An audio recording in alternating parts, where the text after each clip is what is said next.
Right, things should be moving, things should be working.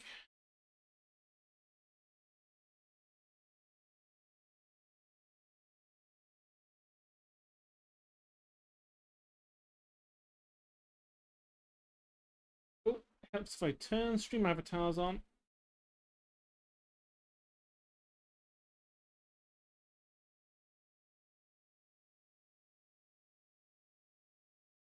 Right, I now need to save this as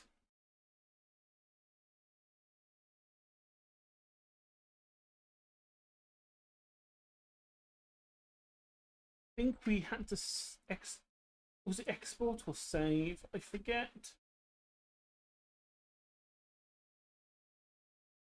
I think it's save as, and we do it as a PDF, not a PDF, a PDS format.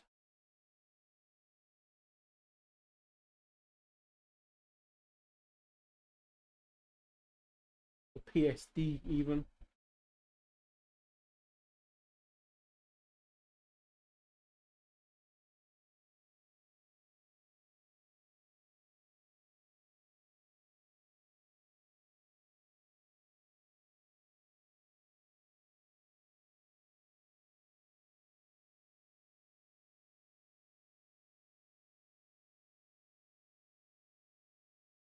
And I get to remember how we use Live 2D. I haven't used it for 12 months. This is going to be a janky stream.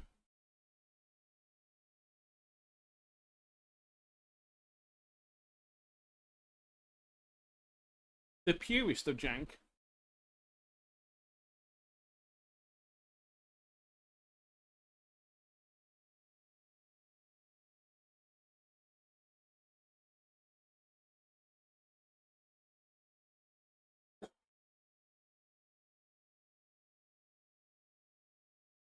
And I've also realised I forgot to actually go in and actually rebuy the license for Live 2D. So this test run of Live 2D,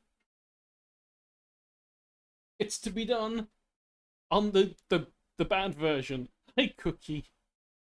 I have just hydrated and I literally just started. My posture is fine. I have just started.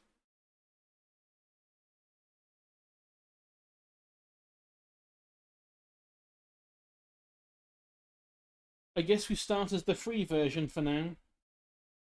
Whilst I remember how the hell this program works.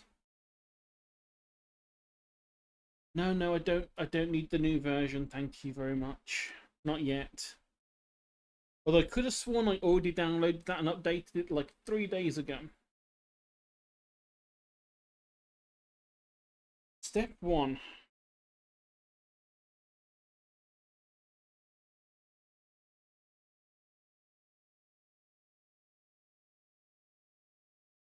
Did this thing have a dark mode?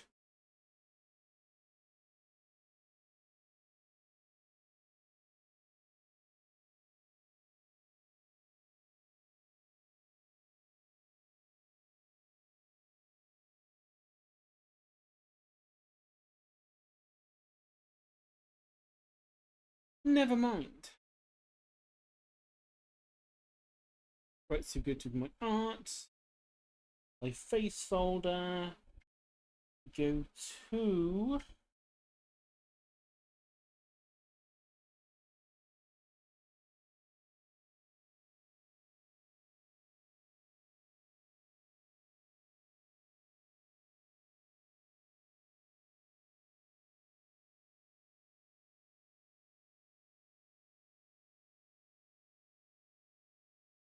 big thing that I remember about the free version over the licensed version is the atlas, basically the texture sheet can only be fairly small.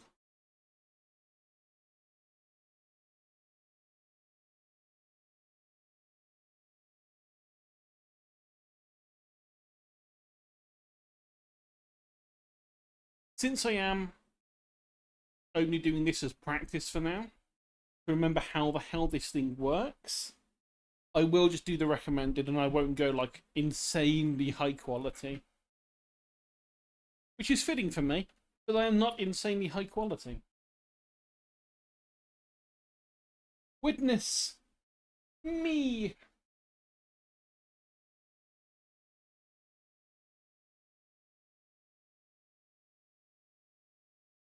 Step 1, put my glasses back on.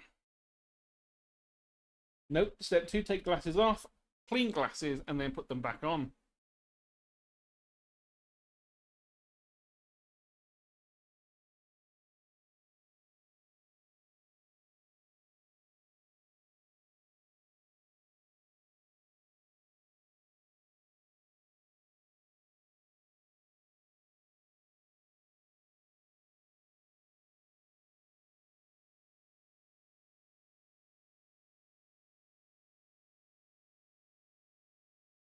Camera settings fine.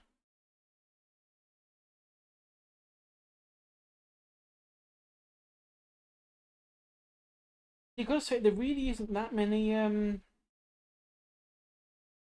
the quality of life features on this, I'm remembering now.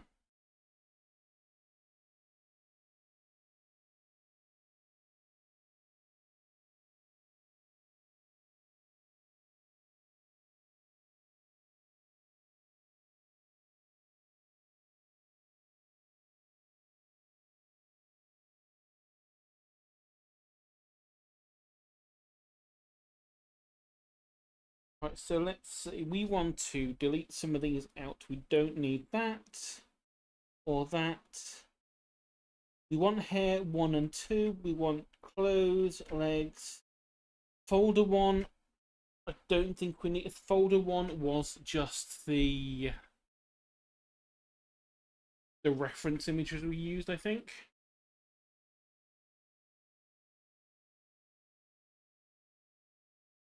Oh, right, okay, so now to remember the steps. I think the first step we needed to do was create the atlas.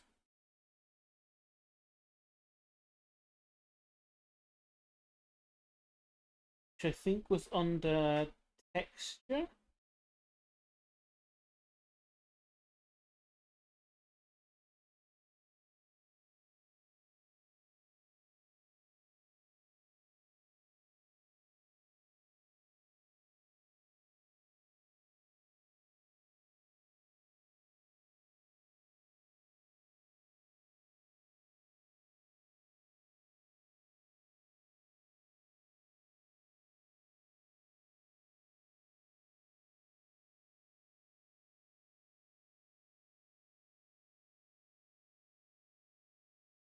And then it does its thing.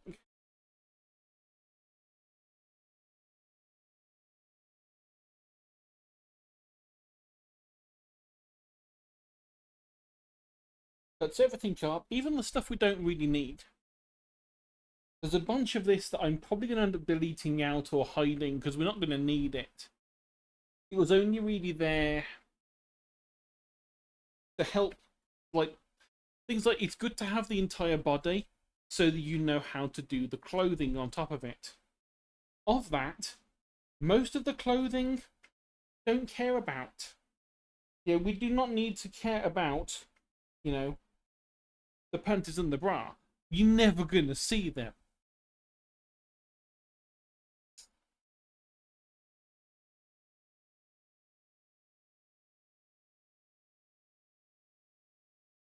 Also, I am now realizing that I think some of these things are on here.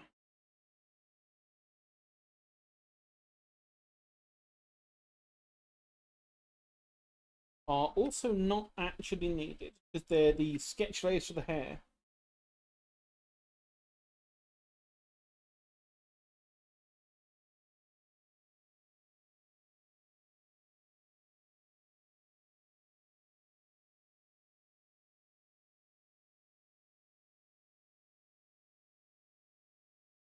Um, that isn't needed. That was one of the reference images.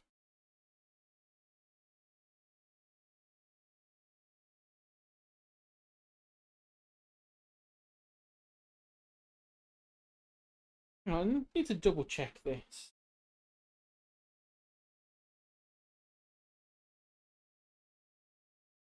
Are those just accidental ear lines?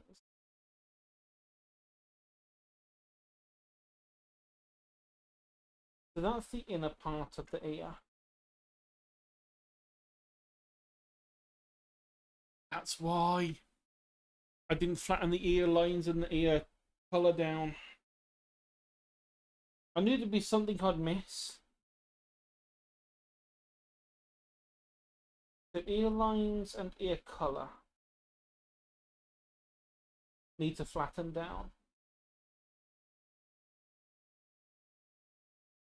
Like that. Okay. Is there anything else I needed to do? I mean, I'm not going to bother redoing that part now. Because obviously, again, I'm doing this to remember how the hell to use this program. So the fact that I've cocked up a little bit on the file, and yeah, I've done the same with the legs and the leg lines. So we've got the leg for the outline, and then we have the colour for the leg, and I've also not split the legs apart for the stocking part. A bunch of stupid little things I thought I had already done, but have not. But that's fine anyway. It's an easy enough fix, which can be done at a later time.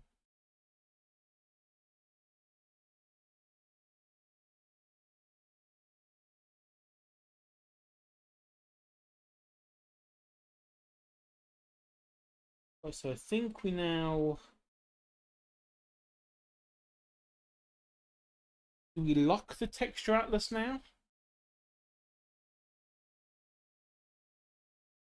It's one of those times I really wish Ace Beanie was lurking, but he's so busy, like, you know, he's busy getting ready to disappear off to the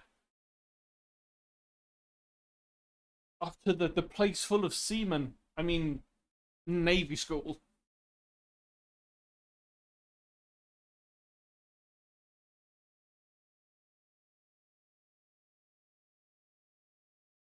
And if I'd have also thought about it, I could have been productive today and watched through a few of the tutorial videos that I'd watched last year.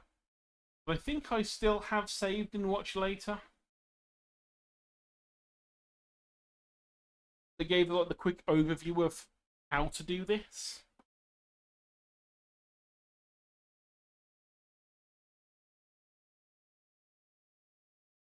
You know, I know that once I'm into it, it probably won't be so difficult. So that should be fine.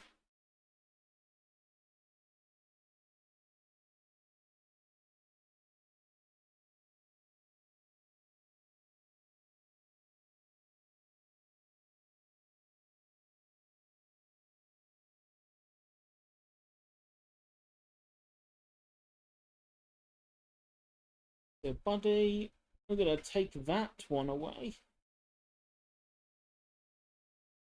There we go. Now you can't actually see the lewdness. Yeah, I think I also done it on the...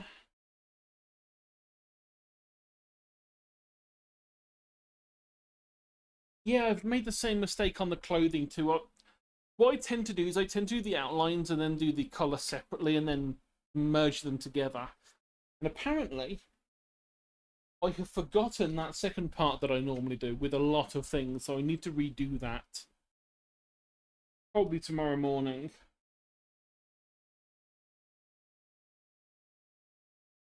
Oh, and I just went to use my Clip Studio shortcuts and forgetting I'm not in Clip Studio.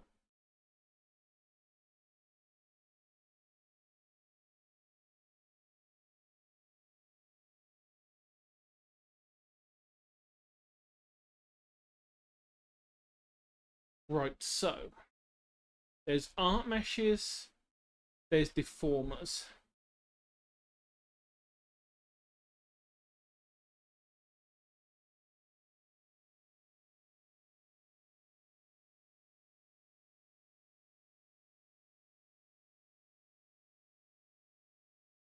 And then on the right hand side, we have all of the parameters we can use.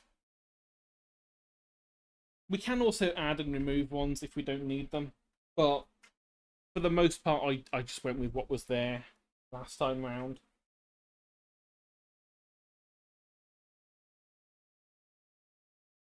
You can, like, do all your usual editing, moving things around, making horrific face underneath.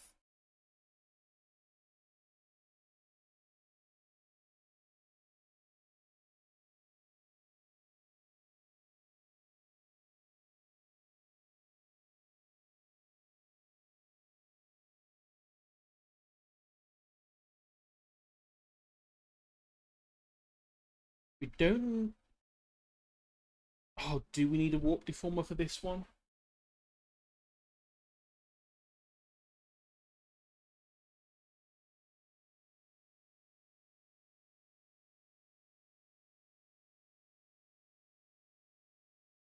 Let's just move this to the side so we can actually see what I'm doing, whilst I'm trying to remember what we have.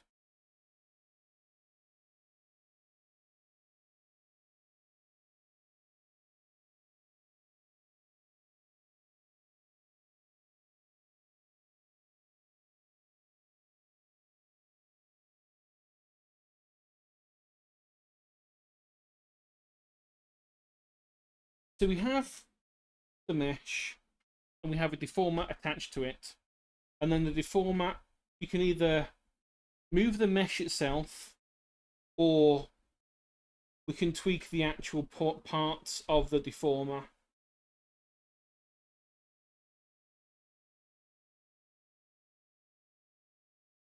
To give us, like, proper control over things. Not massively useful for the face.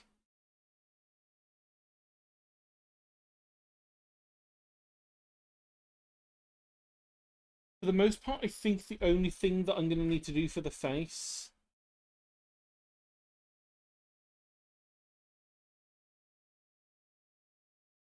would be to sort of shift things from side to side.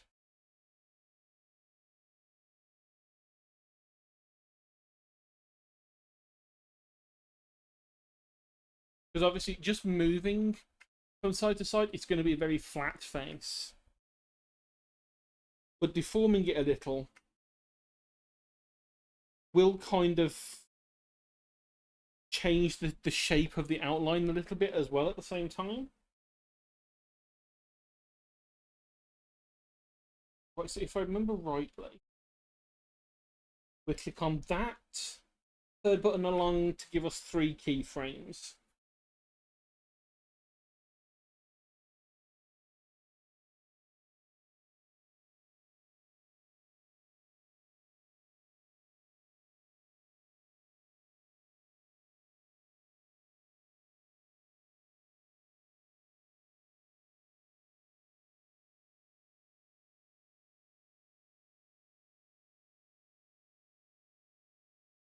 And then we move our little slider. And then now, theoretically, when that slider moves, there we go. We have the frame set. So we have a very, very basic look left and look right.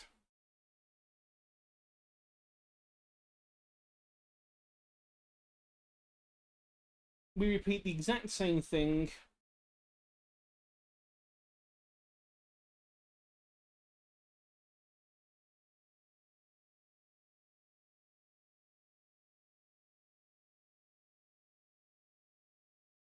for the y-axis, which is the up and down.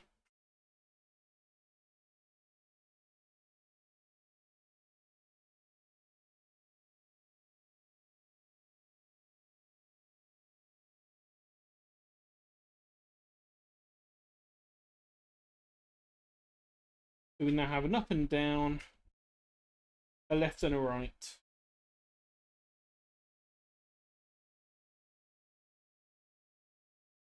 And by hitting the little play button, it can give us some random bits so you can see if it works right.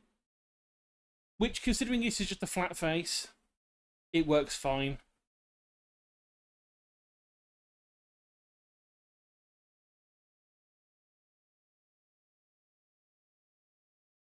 Beard Cheery? Where's Beard Cheery? There is no Face Cheery.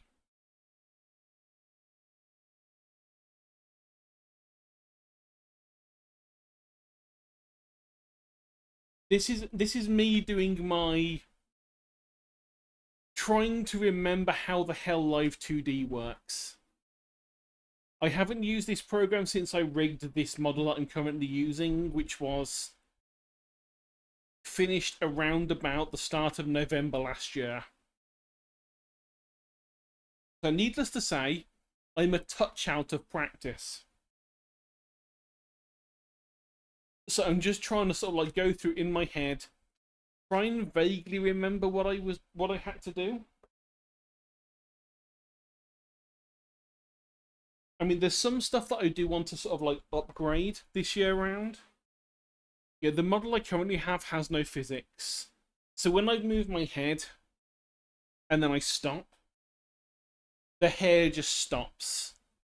The good models have it built in so there's a little bit of like physics to the hair so that, you know, when you stop moving the hair, it will carry on moving for a little bit. I need to figure out how that works. But I'm going to do that off stream. At least figure it out how first, and I might actually like do the actual rigging on stream. But I'm going to learn how off stream. Because, you know, I don't want to bore people by me just sitting there silently watching a YouTube video explaining the process.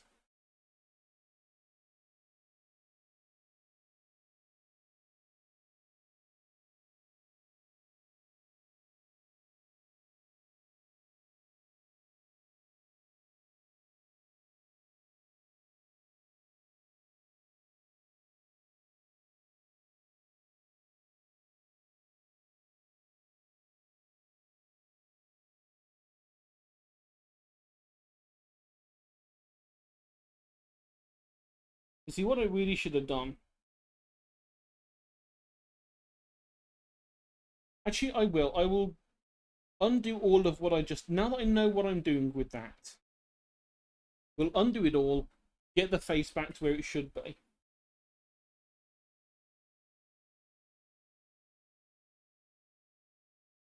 And we're going to hide the hair. As horrific as that looks, that's what we get. And also, this is the reason why it's so so important to get your layers right when you're doing this stuff.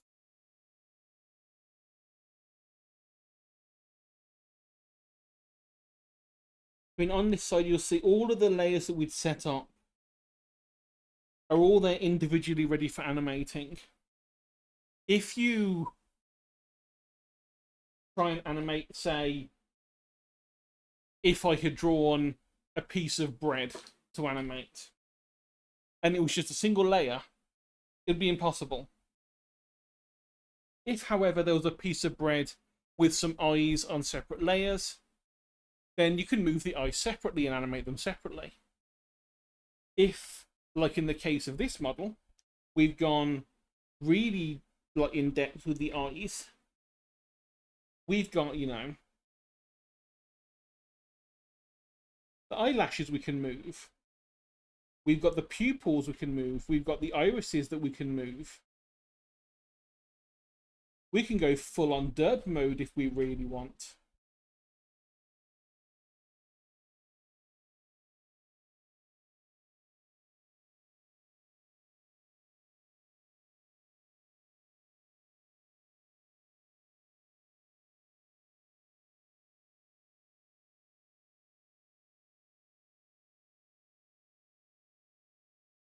But obviously having them like properly named is a massive thing to help actually do this.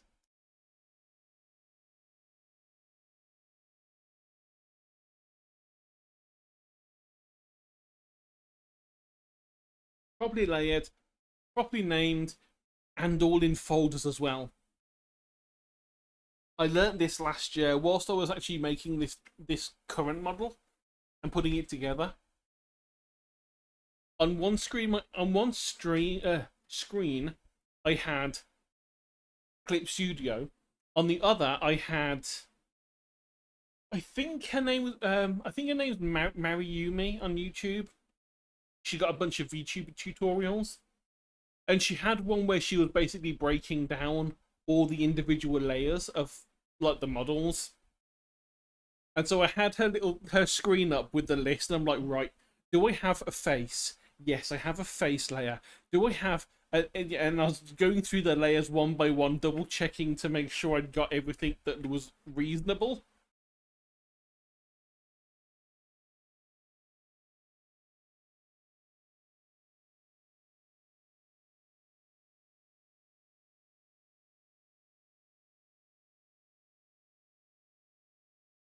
Right, so let's see. We wanted a warp deformer on the face.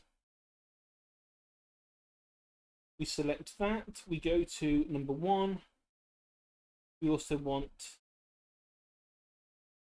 well, I'll say number 1, angle X, which is the left to right.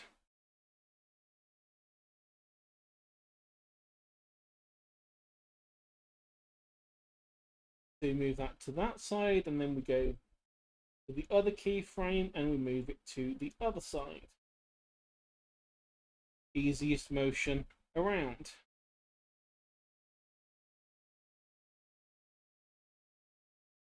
Repeat the same thing with the x-axis. Move the face up and move the face down.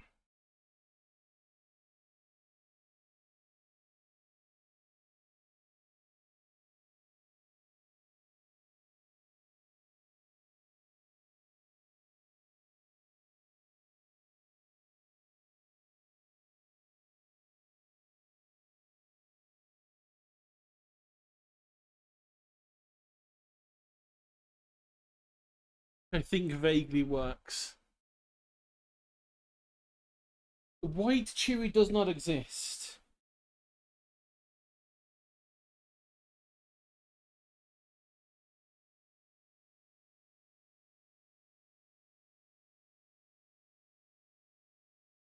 Thankfully, she does not exist.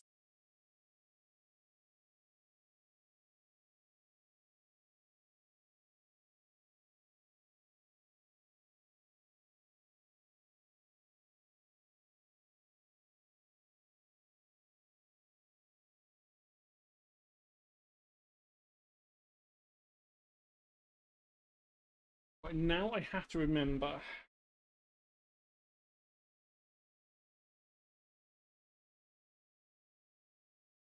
I think that I remember this right. The things like for the eyes, you don't put the warp deformer on the individual item. You attach it, I think, if I remember right, to the entire section.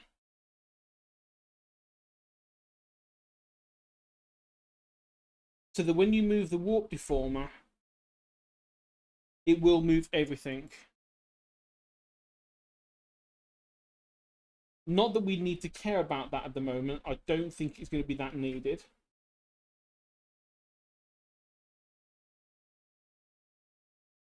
I do also need to work out why. So, I think it's. Yeah, it's something about the iris. There is an errant pixel of information somewhere on the other side of it that is messing it up.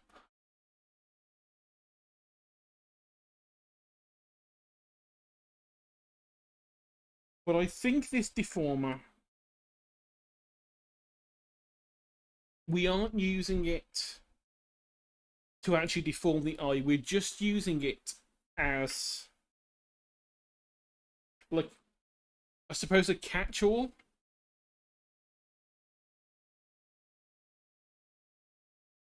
And I think what we do is we say the root of this deformer is the face deformer. so that when we move,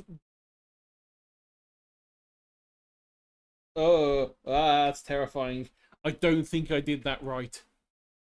But this is the good part about this stream, is it's going to be really, really derpy and terrifying. Because what it's currently doing is when the face deformer's moving, it's moving the deformer of the eye. And unfortunately, I think that I didn't want to do a deformer. I think I wanted to make it an art mesh, not a deformer. Because this is just terrifying.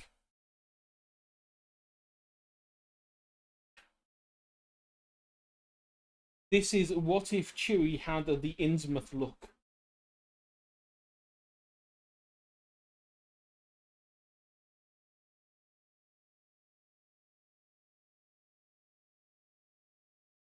See, we delete that out.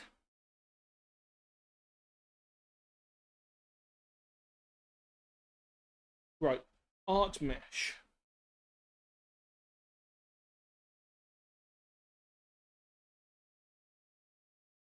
And then we make that the root deformer.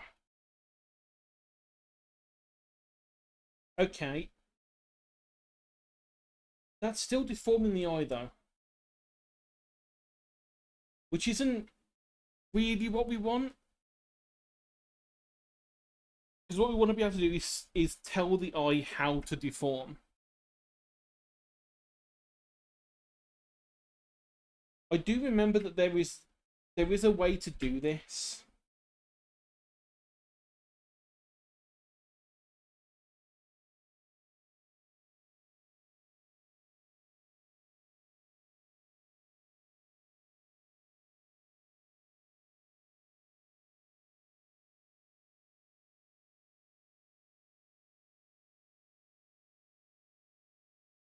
Because the up and down doesn't seem to have the problem, but the left and the right does. I mean, that, just that on its own, that is terrifying.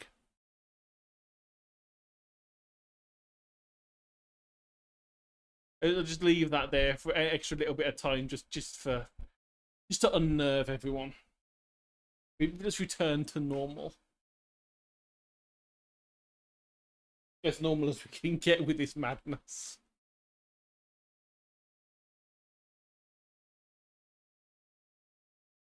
So if it's not art mesh, or did it, maybe it is art mesh.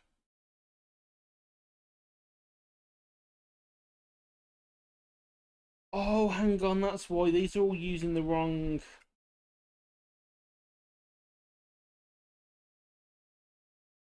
Was that the problem?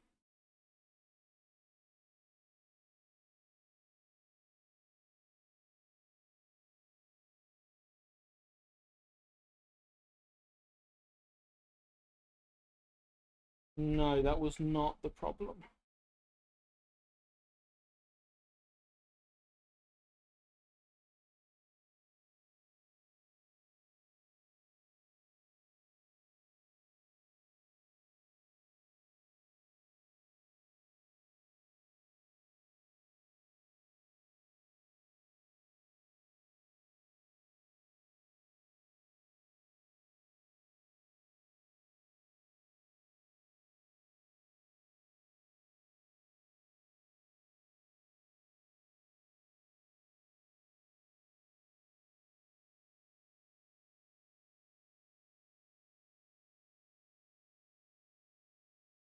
There's got to be something else that was an option that I'm forgetting.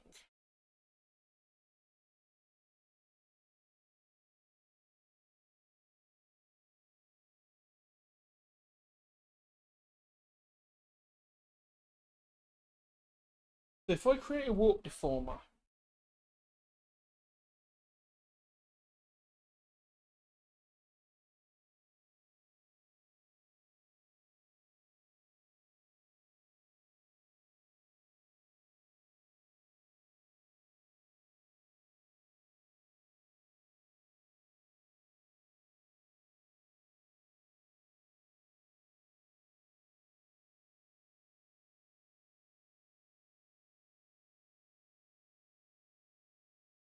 Can't be it.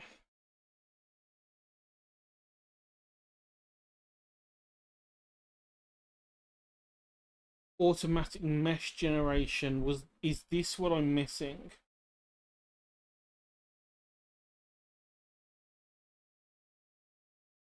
I vaguely remember this bit now.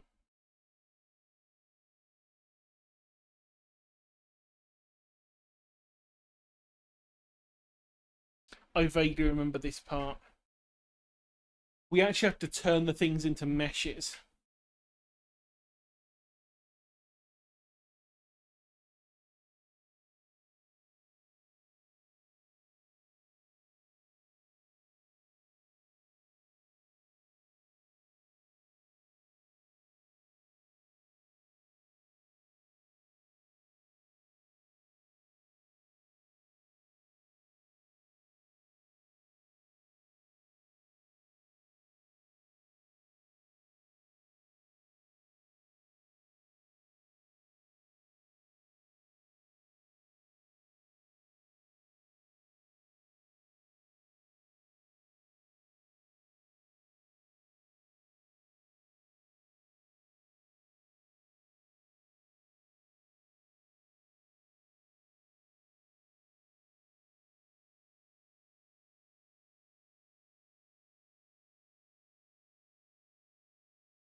Yeah, I'm going to delete those out.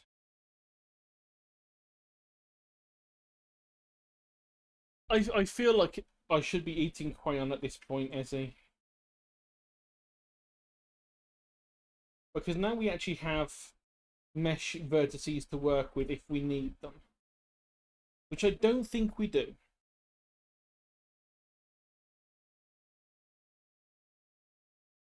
So warp deformer for the face.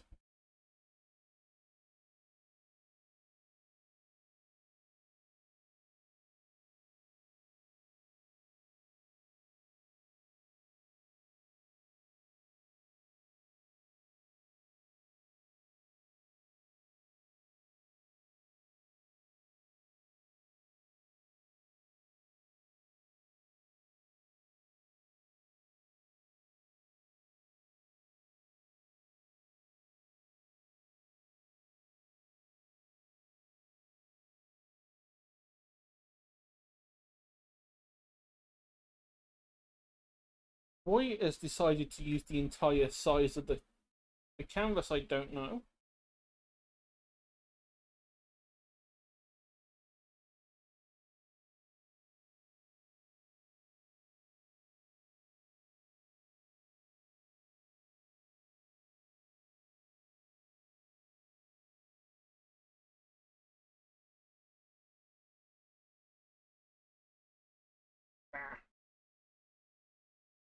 So we've selected it.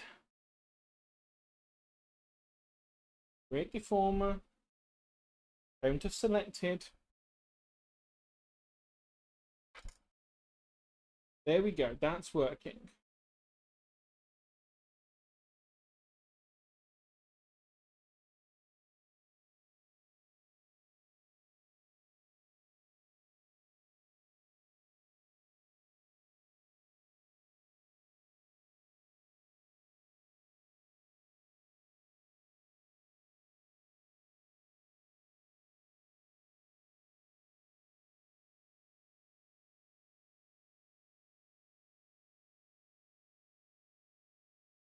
Oh, of course, now that's really...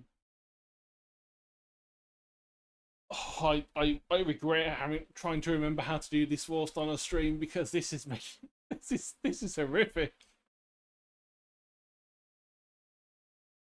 What I should do, thinking about it, is I should open this model.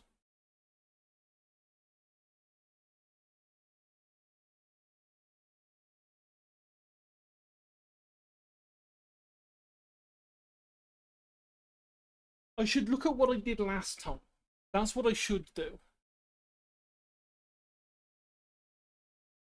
I mean, it might be fascinating, but it's also painful. I mean, just going through this is the reason why it costs several $100s to get someone to give you a basic rig. Yeah, I know that the texture size is completely wonky for this because I did this on the pro version.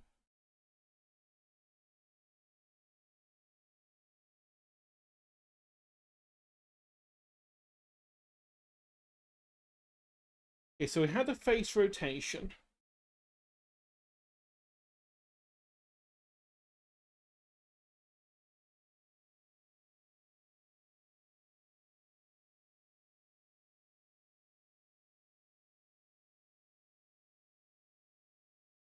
I can see that I have shoulder rotations in here, which again makes perfect sense because you know you want to be able to rotate things around.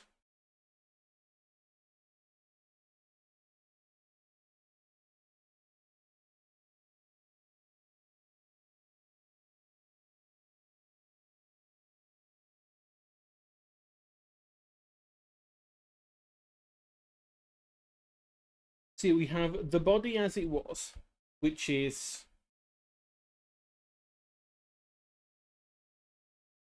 I'm assuming this actually means it's all locked. Yeah, so the body is under there, and there's also a body mesh attached to it. There you go. There's your wide cherry.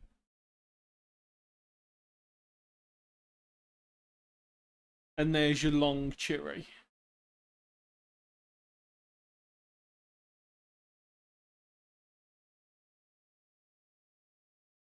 Yeah, so the way that I've set that up for at least for the arms, we've got the arm mesh, we have the arm deformer, and then we have the arm rotation, which isn't even set up properly because it's not actually moving the arms as it should be, but never mind. We never used it anyway.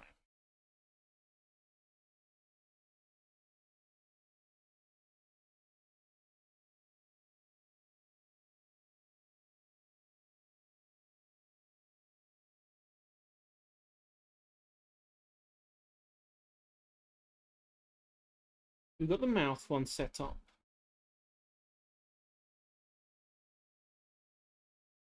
Did we not actually have a mesh deformer for the face on this one? Is that the problem that I'm facing? Facing with the face. Is that what I'm getting wrong? Is that on this one? I set up the mesh. I gave it this like the handle so you can tweak it as needed.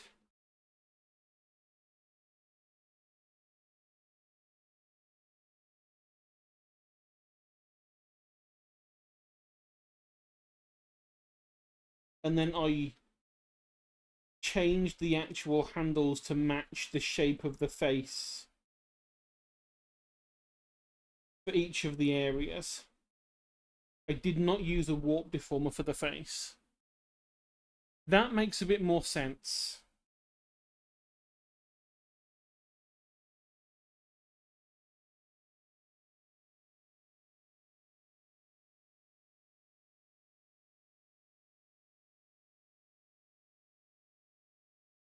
And then under the eye, we did use a deformer, which was attached to the face rotation.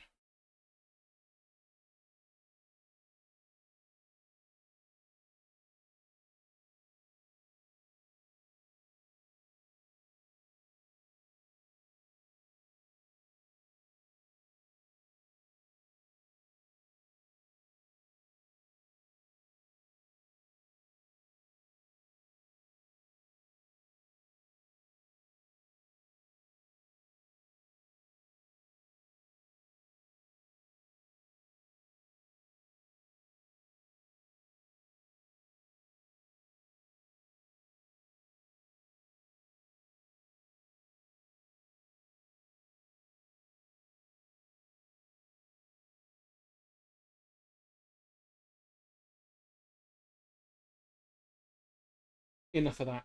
Enough.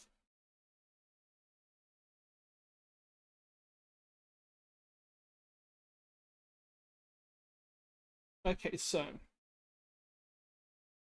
delete the warp deformer.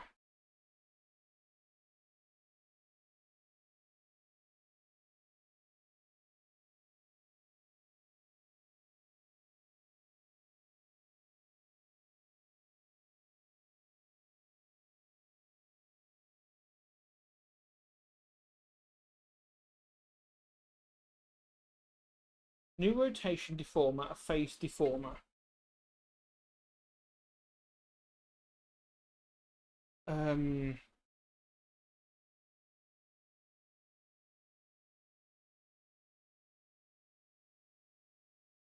Control makes it move. There we go. That would rotate about the neck.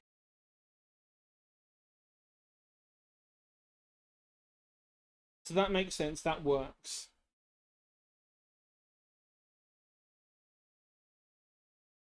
And then all of this information was on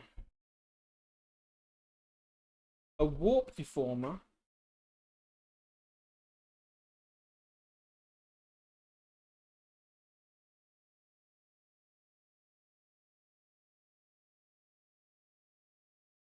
And this was attached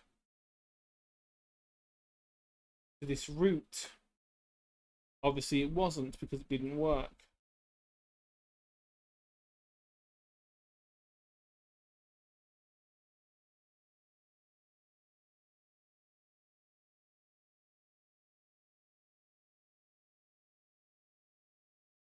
Now we attach all of that to the same deformer. Now theoretically when we move, there we go.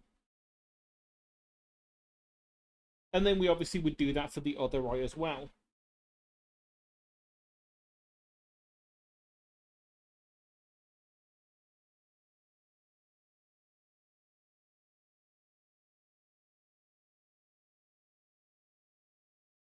Obviously we don't have our left and right. We're going to have to do that differently. As much as the warp deformer probably would work, that could also mess up the eye, which is going to be a pain. Let's face it. But what we're going to do about that? I remember the way I did it last time was I drew my own mesh. That's why if we look at this, we have this kind of like weird sort of like mesh bit around the outside and then just a line down the middle.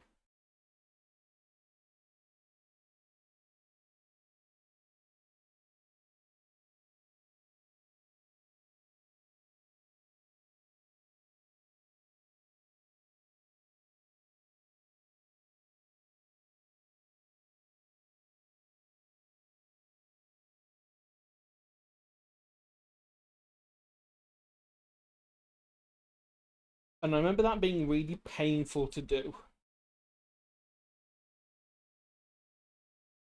So again, I'm not looking forward to having to redo this again.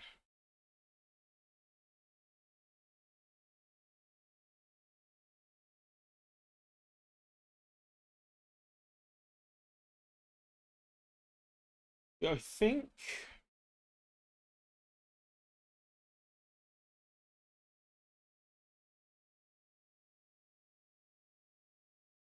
the way, see if I can remember this. So, oh no, that's just deleting the entire thing. We don't want to do that.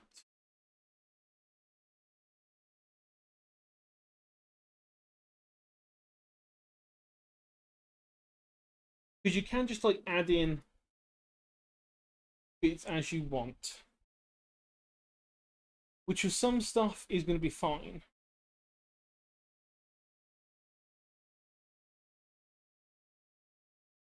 I don't think so much on what we want.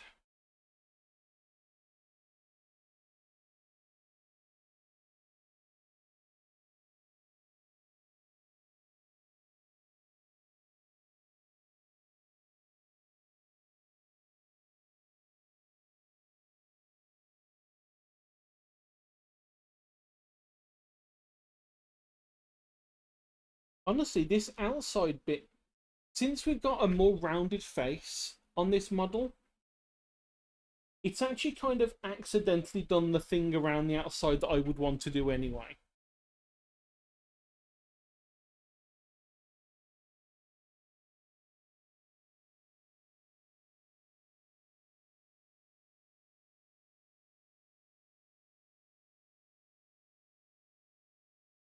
So let's do 1, 2, 3, 4, 5, 6, 7, 8, 9.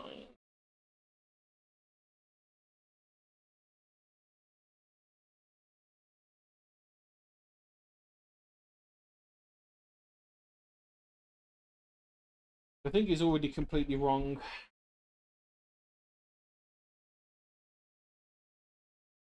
Well, this is okay on the one side.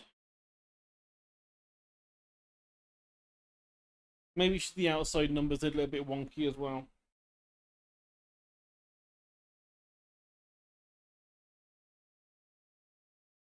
Because the way I've done it on the old one was having it so the center of the mesh was controlled by just like one single thing. But obviously the way that the auto mesh is generated on this, it's kind of off center. Is the only way to really say it. Because otherwise, yeah, if I lined up this top one, which is closer to the middle, with the closest to the middle of these ones, it's at an angle. So not entirely useful.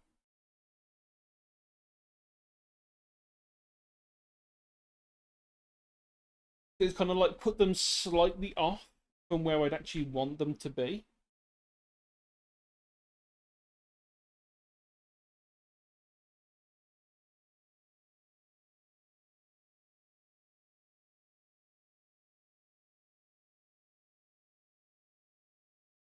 I mean, what would be really handy is if I had a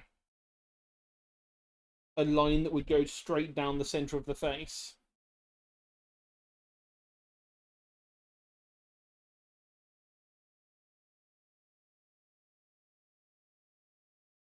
Because that's what we really would like to have. It's just one direct one down the center.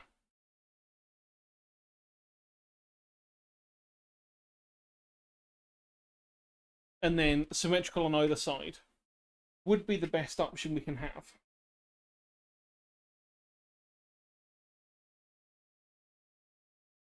It's going to involve some tweaking of the mesh.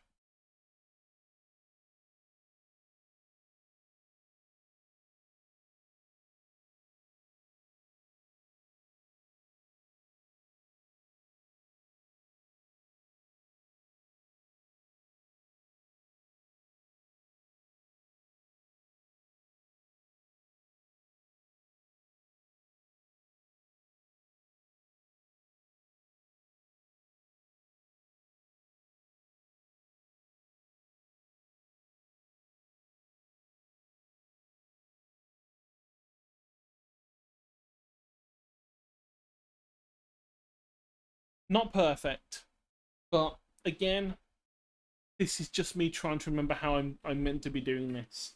It's not the finished product at all. It's going to take me days of doing this.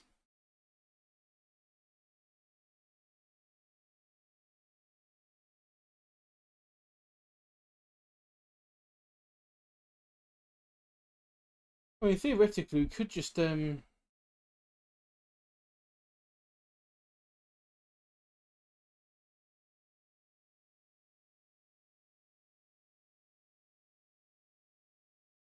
decide it and do it this way.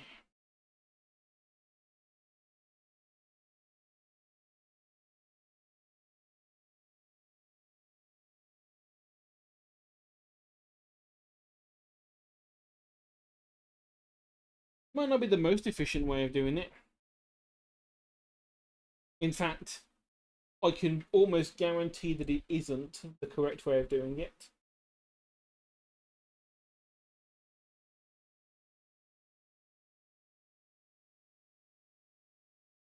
Okay, and this is the one that we need for our bit. So we want one. I go around and do it each second mesh piece. That should, turns out, not do anything.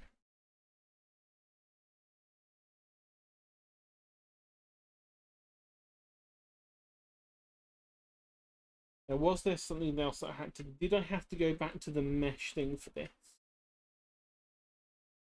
Yes, I did. There we go. Now that we've done that, we've got full control over messing around with the face.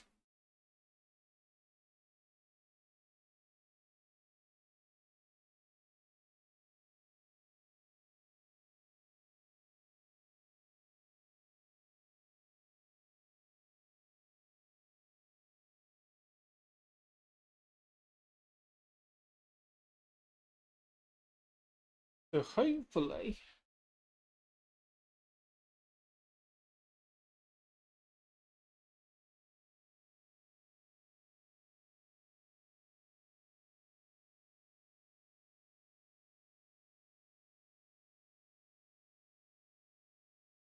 Yeah, can still like affect that, but it's not going to work as well.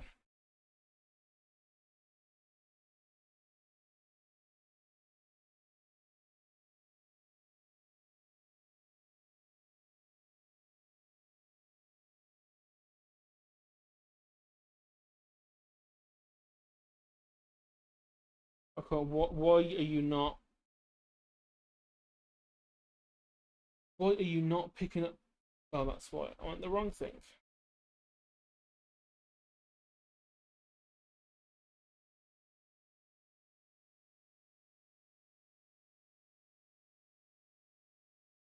The only problem with this is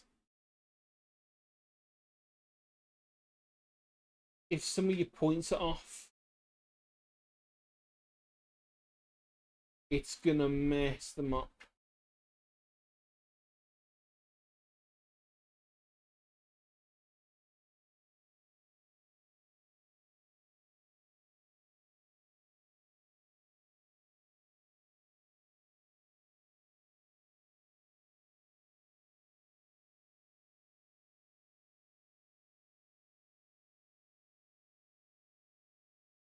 I mean, yeah, the animation technically works.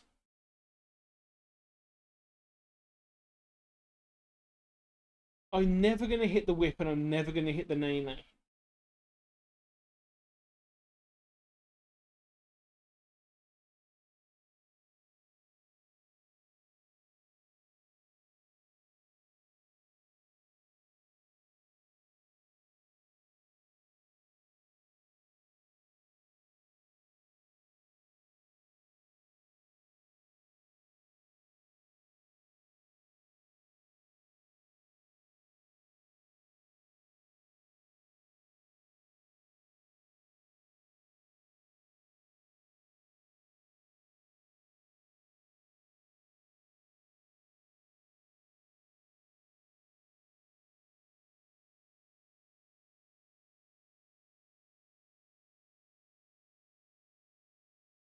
Right now,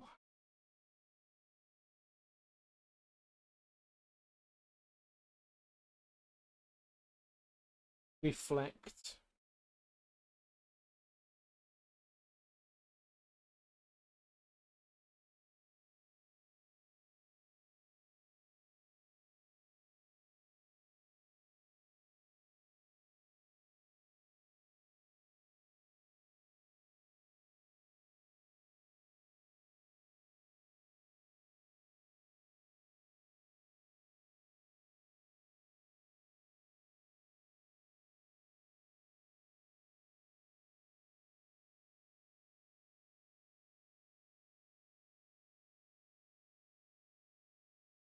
That was what I wanted, kind of.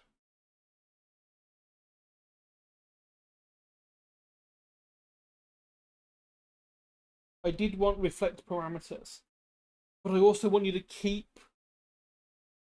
I want you to copy the parameters, not just reflect them.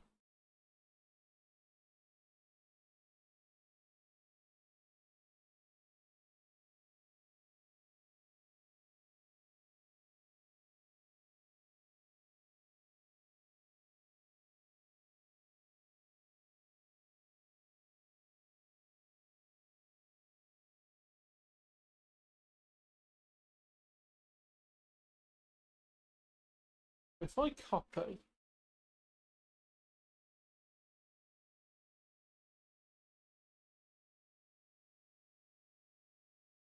and paste, are you going to paste the entire section? You are. You just repaste the entire face. That's not what I wanted.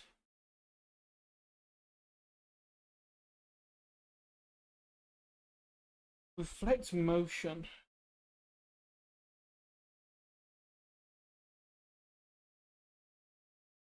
Is this what I'm after?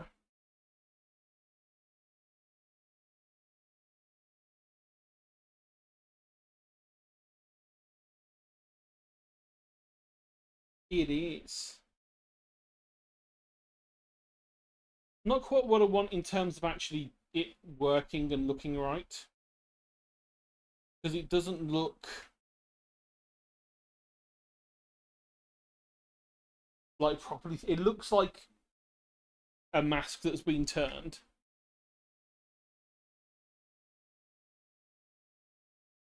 You enjoy your drinking and lurking and being called a femboy. Because, to be fair, you are one, Ezzy. You know, Chads don't own maid outfits.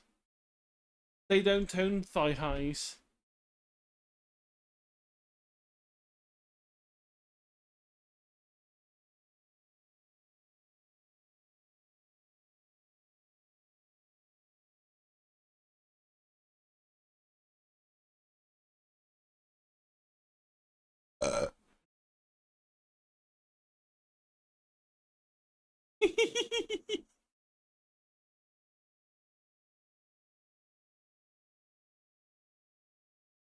I'm hoping tomorrow, Ezzy, if you're around, I think I'm going to try doing the hurdy-gurdy.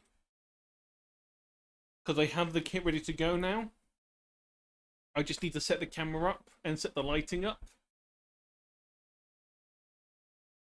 Of course you already have a skirt. Yeah, not a full-size one. I did not spend £2,000 on one. I wish I had the money. Unfortunately, I don't have that spare. As soon as I do, I am buying one. But for now, I spent like £55 on a kit. It's meant to be as a puzzle kit, but it is a hurdy-gurdy that technically works. It's apparently meant to sound like a dying cat, but it's a thing. So I'm going to try doing that tomorrow.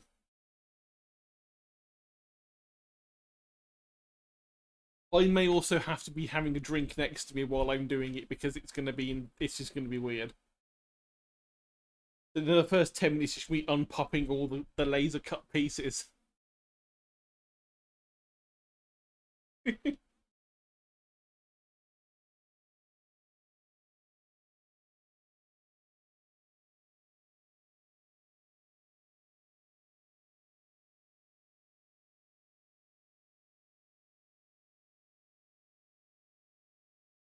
And I think I've had enough of live 2D for tonight. It's 11 o'clock at night, and quite frankly,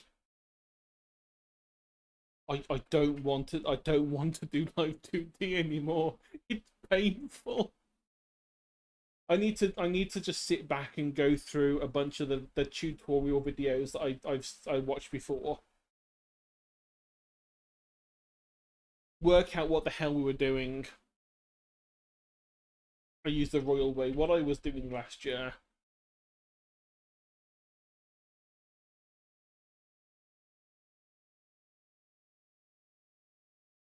And try and get a bit more into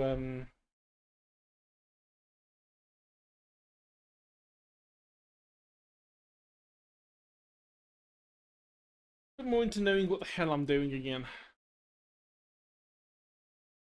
Let's see, what can we do for the last, like, hour of stream?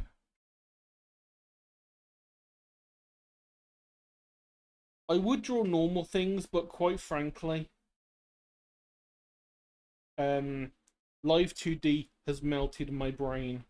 Just from having to think, Live 2D has killed my brain.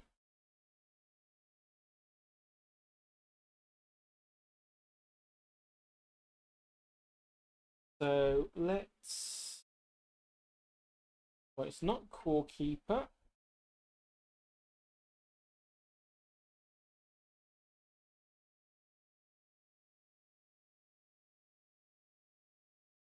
You be slurping. Next up, you'll tell me you're eating quaons. Crunchy quaons.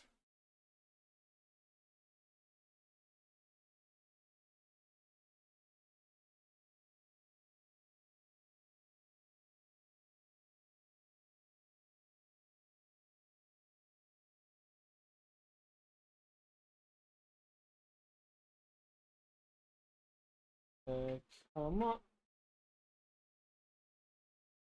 Okay, the game has loaded. So come on, get through your stuff. Right now, will you show as a thing on?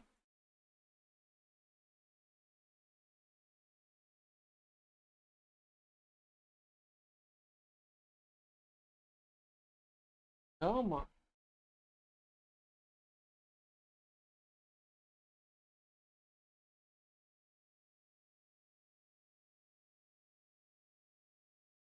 Have a nice drinky drink, Ezzy.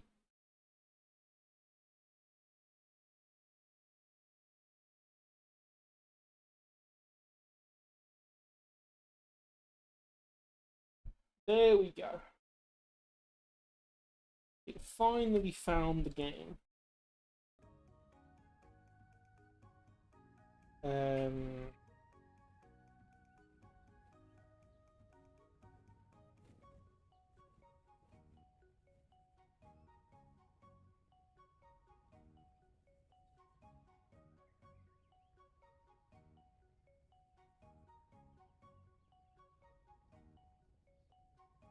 Let's update that. Goodbye, actual cool music. We're going back to game music now.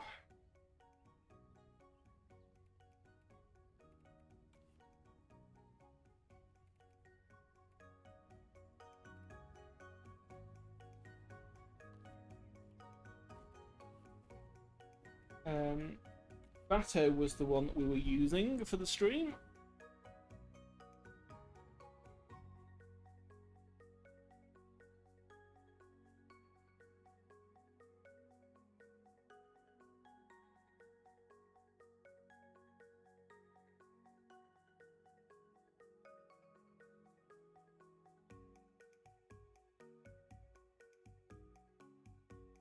I am wondering how this will work in multiplayer.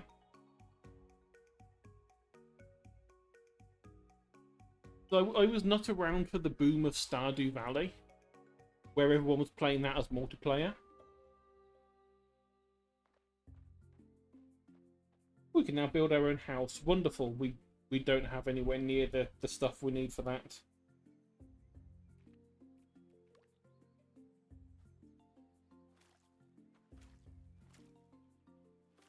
One thing I do remember from last time is that using the pen tablet for this is amazing. It's way better than using a mouse. Way better than using a controller.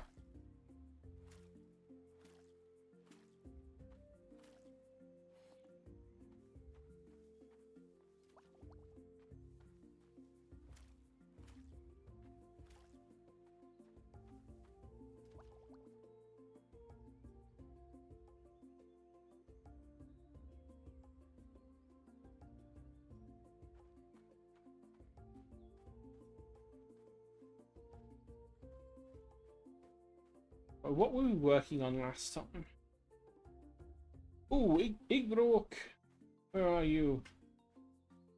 You, my friend. I thrive in this land, but why? I tasted the water and it's no different from other places we've been. The wind doesn't blow any weaker or stronger either. But then I smelled the richness of the soil. I put some in the vases we used for storage and planted a seed. It grew just like the ones in our field. Well, of course it would, Grok. That's where it goes. All that's left is to decide where we want our plant nursery to be. Honestly, that sounds like a good place to go. That's just well out of the way and is annoying. Some of these are just like way too far away from the actual fields. I'm just going to stick it there in place 1. It's near the fields, near both of them. But it's out of the way still, so it's around the corner of the field. I'm categorizing all the seeds we've accumulated so far. When crawl's done, you can browse the seeds I have. And that essentially just gives us a way to purchase more seeds in one go. Rather than having to, wait every now and then for the wild seeds to grow. Especially once we've actually domesticated some of them and got our knowledge up to, like, I think level 3 or 4. When they start becoming domesticated. We can actually just buy them ready to go from him without having to, like, mess around, I think. What else did we have? We can build ourselves a new house.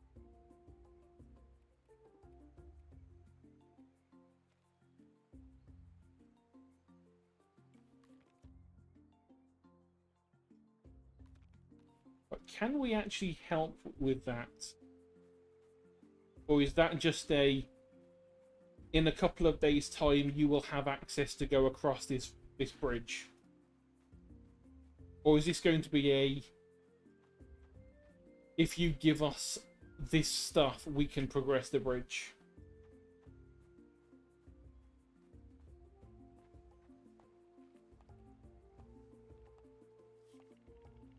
Well, meditate, the more I think you need to join us when we cross the river.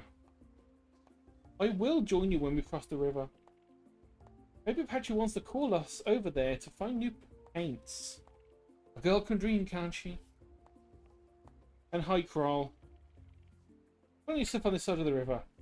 If Jin says we need a bridge, I'll build it. It's just Bob the Builder with blonde hair. But yeah, we can't do anything to speed that up. I think that's just going to take a couple of days for it to progress. Which is fine. Which is fine. What we can do in the meantime is we can run up to the other thing that we have to do, which is go to the caves. On the way, we can see if we can find the animals that we'd started to befriend last time. Because if we can do that, I think that then unlocks the ability for us to build a stable, if we can get one of them to be friendly enough.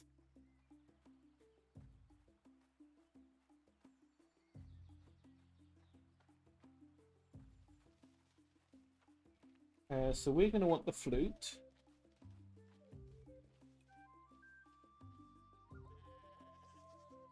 None of them know me.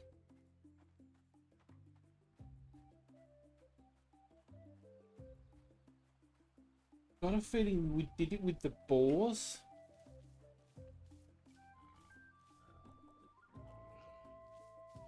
Not you.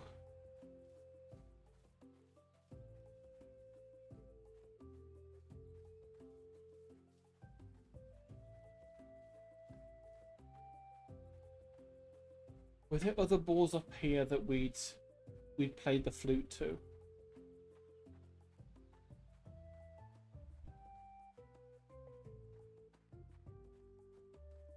What a feeling there were. Oh, I see seeds. We haven't got potato yet. We do now.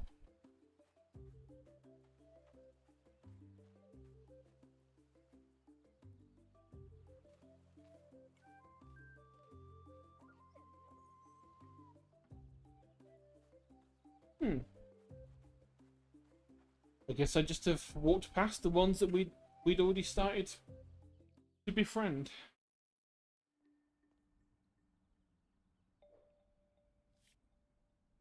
It's Toe. Ah, there's a Trella.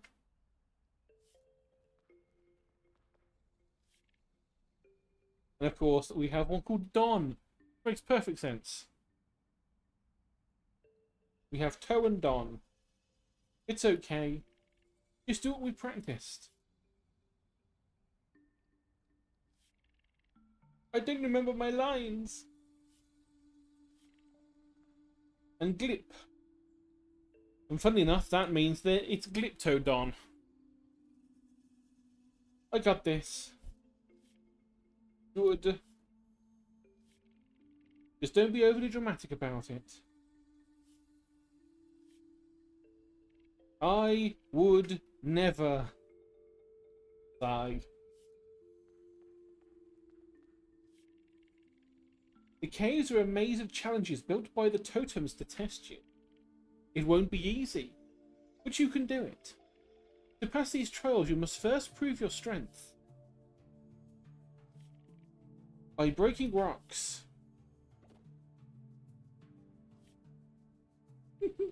Sorry. He's interrupting him.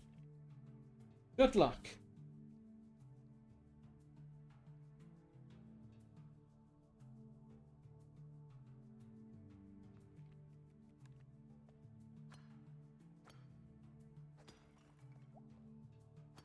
Yeah, this is basically how you progress through the caves. Is one of the rocks triggers the next area to open.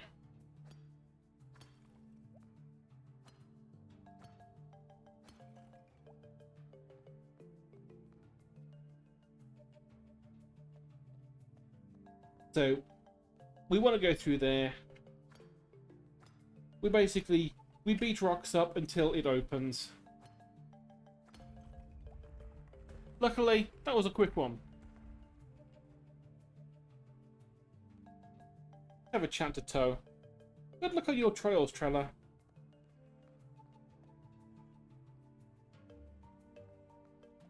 Yeah, and as you get further on, there's slightly more rocks. Some of them take 1 hit, some take 3. Once we've upgraded our tools to actually have a hammer, that will also help. So we've got one area open.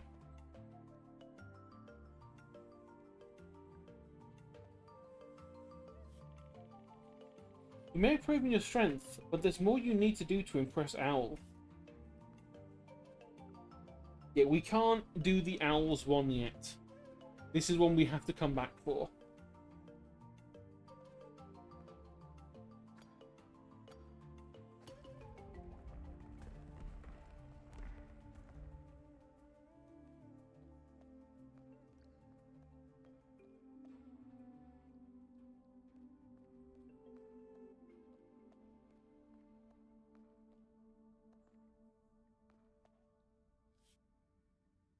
Right, for this one, we need some kind of fruit or nut. I don't think we have. We do not have. Tools we can get to the area. The task itself is, depending on which totem it is, to at least get the totem's attention, you need to bring them the thing that they want. Yeah, this mural has said, you know, it's given us some pictures of fruiting trees and pine cones. It's essentially saying, bring me these things.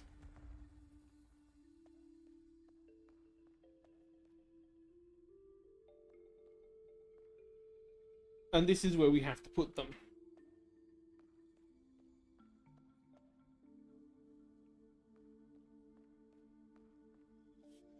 So we want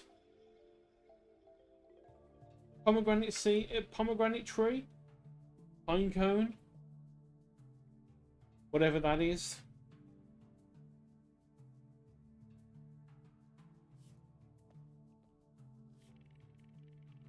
Matching the symbols on the statues to my paintings was Don's idea. I'm proud of the pine cone and pomegranate I drew for this one. Flip just wants to make sure that stays a secret. Thank you, Toe.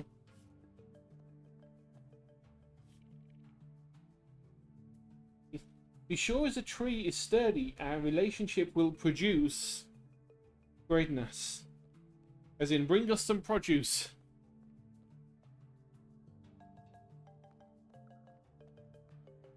Well, as we get further in these caves as well, we start getting access to ores. You know, classic in games like this. It starts off with flint, obsidian, copper, iron, the usual things.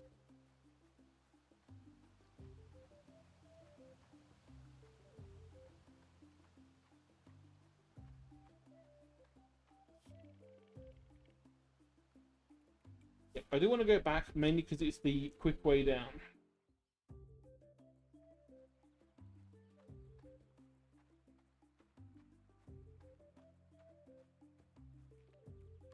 We'll get that out just in case we do run into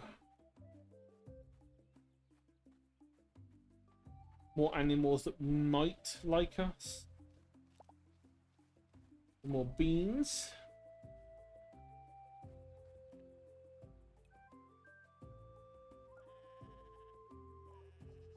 No, they don't know us. Keep an eye out for the pine cones that are actually ripe enough to pick.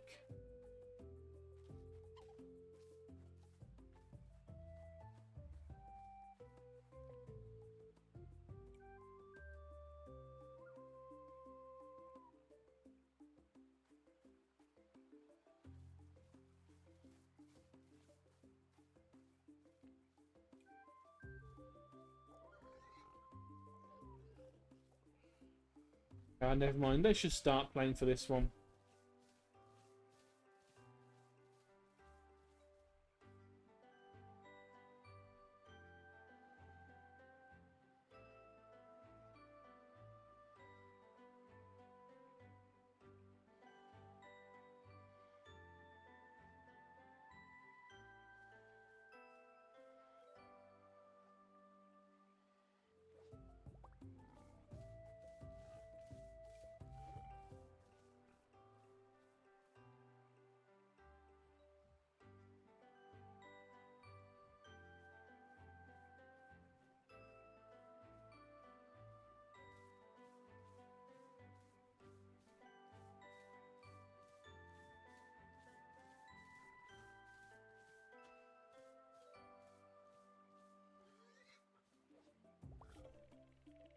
Oh, okay. So we accidentally found one we'd already done the song to.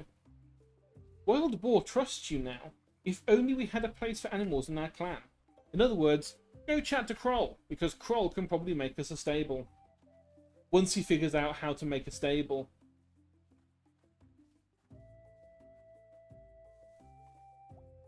Oh, wild pomegranate. That's one that we wanted.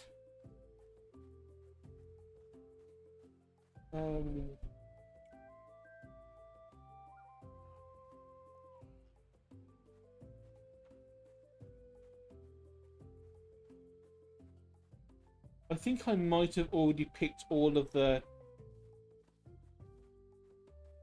pine cone trees clean.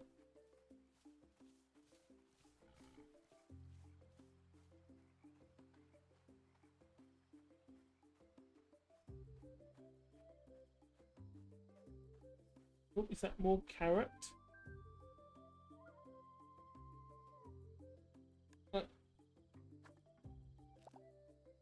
Is more carrot.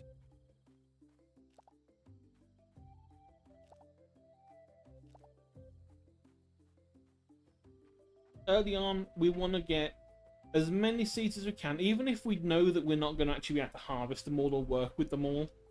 We want to at least plant them. and then try and grow them, just to get the early knowledge up. Because domesticated fruits and vegetables and stuff like that we can get will actually do better for us.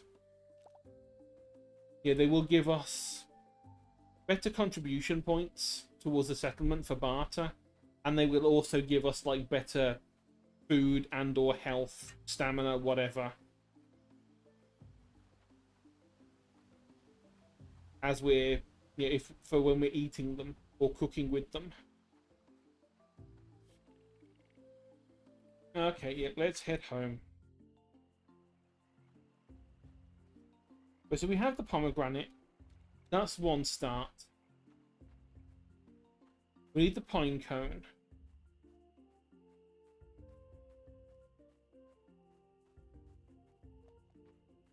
Yeah, there's nothing in there that we've done today. That's fine though, that's fine. If I put any away? No. But just to make sure I don't accidentally get rid of these things, I am gonna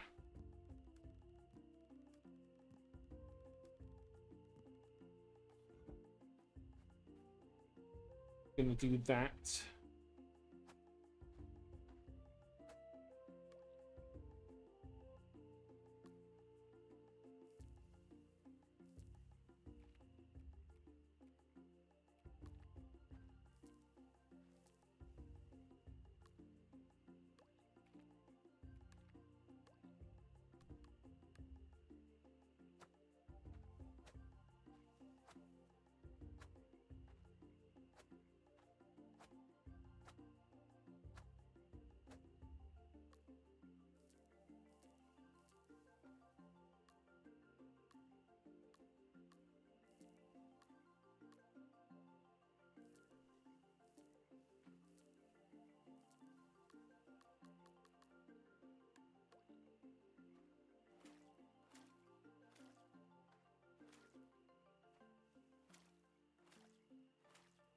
Quickly water these.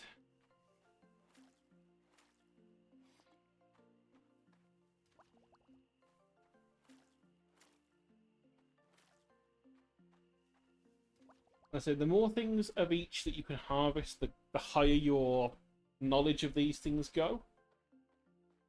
We would at least like to get them to level 3, because then we can actually look at them and... Because I think it's level 3 knowledge. Let's just look at it and go, you know, there's X number of days left until it harvests, which is just a helpful thing to know.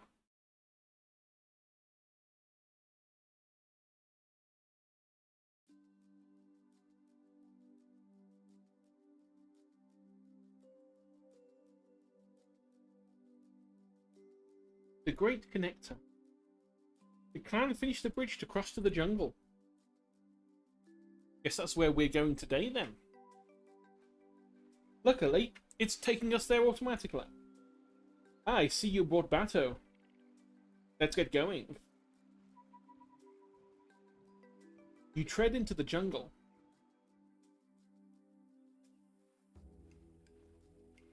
Where it is spooky. The air is dense with energy. It feels heartbroken.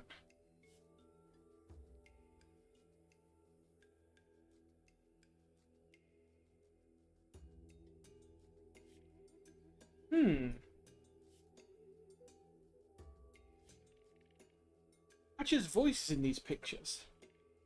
I should meditate on them.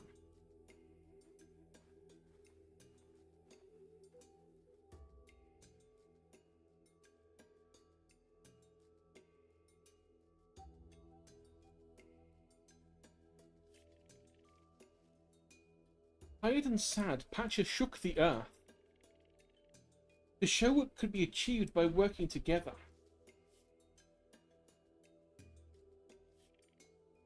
The earthquake.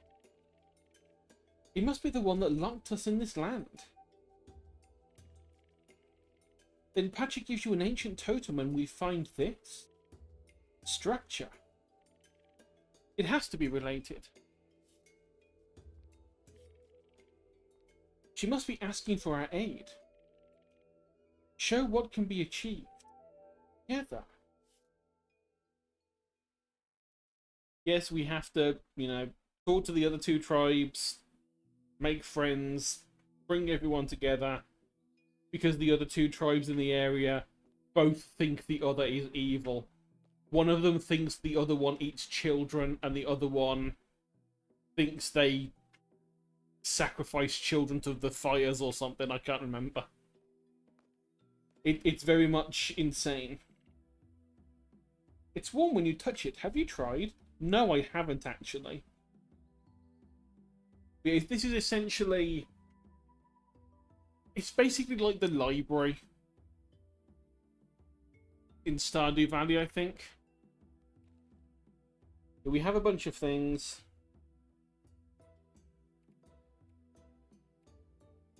Yeah. A bunch of achievements, as it were. So, we've gathered 5 items. We've, caught 5 water animals. We've discovered 5 plants. I think this is going to be, get 5 different animals. It would make sense. Farming knowledge. It's just sense. That's going to unlock as we, plants that grew more resilient shape. That's going to be when we start domesticating them. Rewarded for deepening their knowledge of plants. That's probably going to be getting to a certain knowledge level. Benefits of inviting bees to the garden when we actually discover, apiaries. And then creating rivers is when we learn how to irrigate land.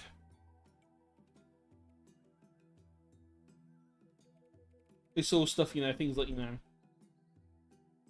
finding something we can, like sheep to shear or whatever. Animal manure. Breed the animals. Usual sort of stuff. A bunch of ones to do with mining. This one is just like getting to know people. Getting better with seeds. I think this is basically mostly about finding a certain number of plant seeds.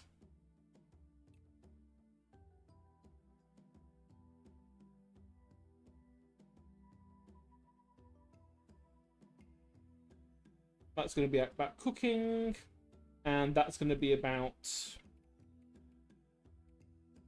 So that's going to be fermenting, and that's going to be grinding up grains, which we can work on. Fire in their hearts.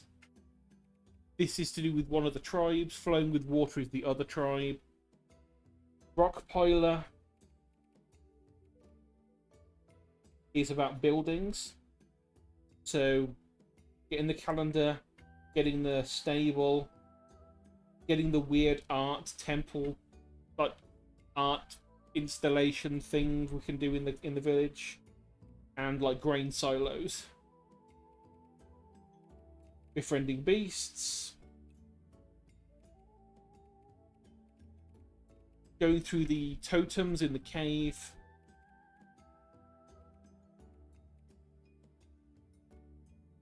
Learning how to pickle, make jam, make cheese, make beer.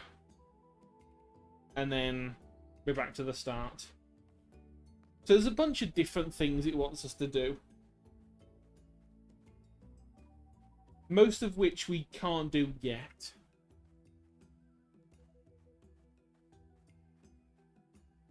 Like a good number of these, you have to like do specific things for first. Some of them are as simple as just keep finding new seeds. As you go into new biomes and new seasons arrive, you just add, you just collect the seeds.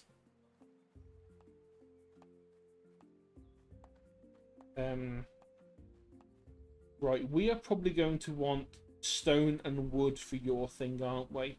You're a builder. So let's just take the stone, the wood, and the plant fiber. Because those three things all make sense as to what you might need to make a stable. You say you can understand wild animals now. They're friendly and would like to come to this fertile land too. I've seen animals take shelter in caves. Some of them build their own houses, like birds in trees. We need a few more wood. Okay. Get that sorted easily enough. We have...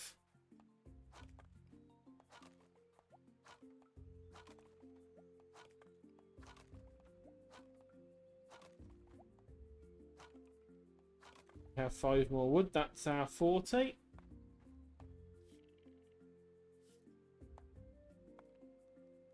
Discuss idea. Start the research.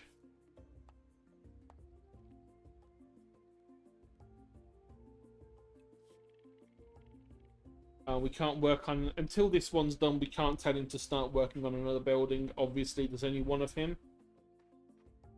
Would be nice if we could queue them up, but alas, that is not how this works.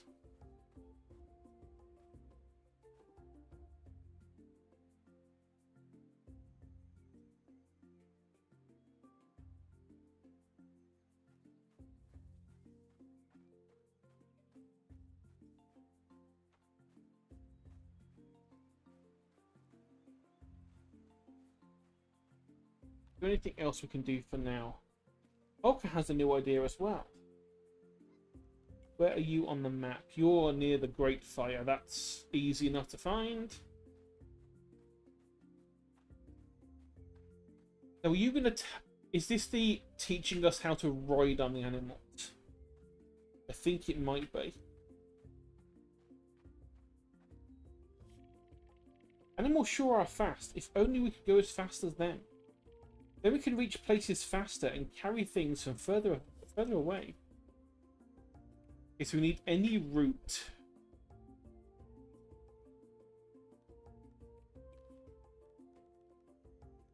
So, yeah, the only thing we can do for that right now is get carrots.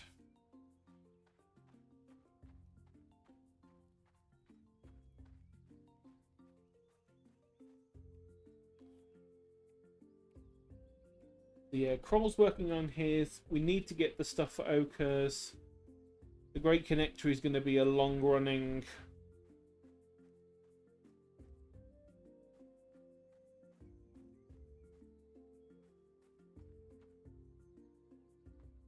a long-running progress thing to do.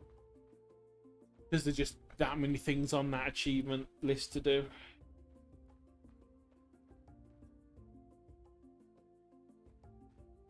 What I might do for the next time round that we play this is like get a list of all of the things, because I have like played this before.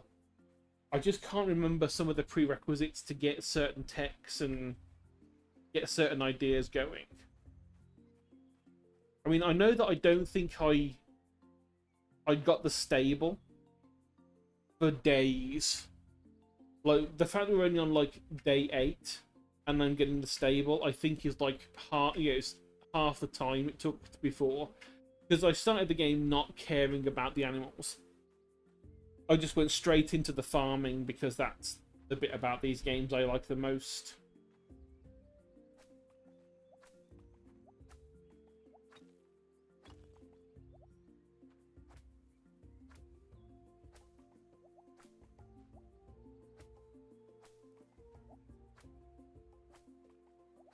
But having like a list of what we need to do to get certain things would probably be a good idea, because that way we can sort of like focus on what we want to do. Because things like having the calendar so we can actually see the time of day. It's like a sundial. Would be wonderful. Because right now it could be 7 o'clock in the morning, or it could be 3 in the afternoon. We don't know. Because the sun is always up during the day. So at least with the sundial, we will know, you know, do we have the time to run after the caves at the moment? Rather than starting running there now, and then getting there and realizing it's just gone dark and we don't have the time to do anything, we can, you know, look at the time on the sundial and go, okay, we've got a few hours. We can go and get at least one thing done.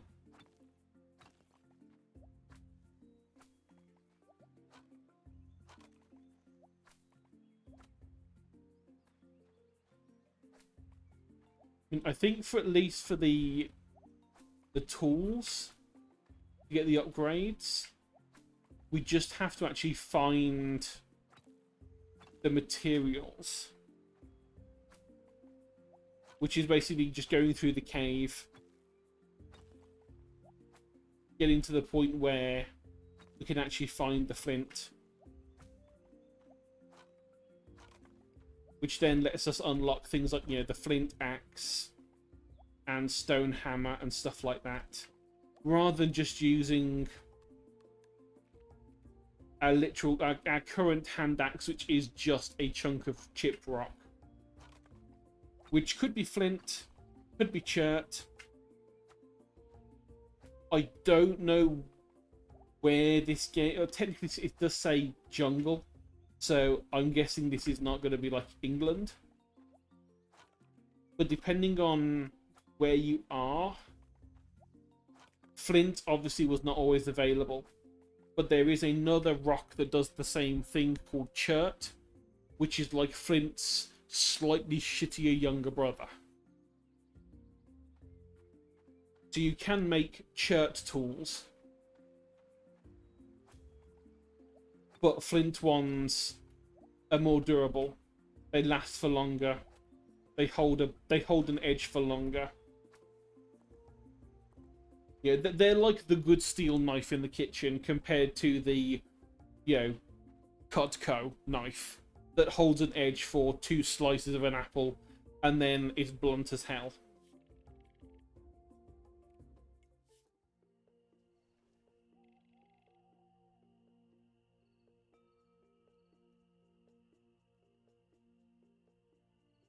Now, that's another skill I want to actually mess around with at some point. Actually get hold of some flint and try, like, making some, like, the old tools. Even if I just make it really badly, it would be nice to understand how a bunch of all of the stuff that we do started. Because let's face it, apart from fire, which I know I can make because I have made fire before. I even had the Tom Hanks "I have created fire" moment, because I am a complete dork.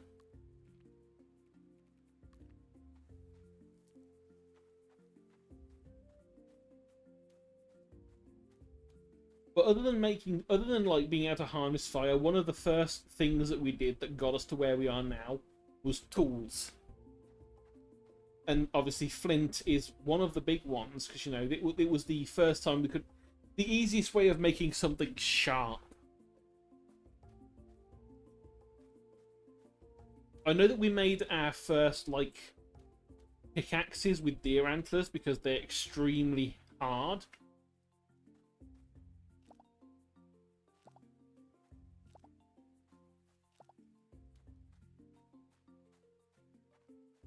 Yeah, I think it was a case of, like, if they were heated, they got brittle. But if you just, like...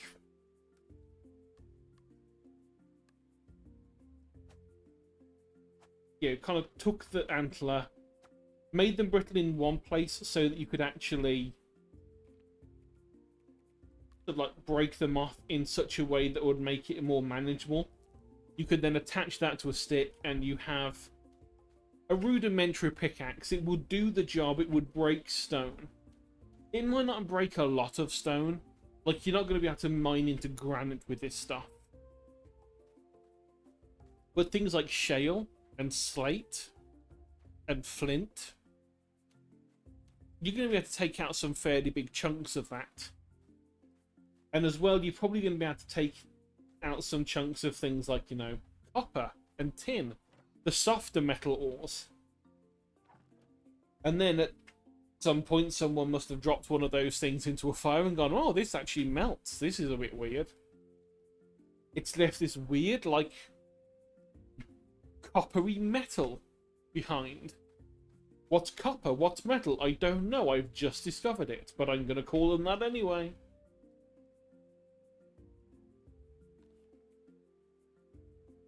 Kroll has finished building the nursery.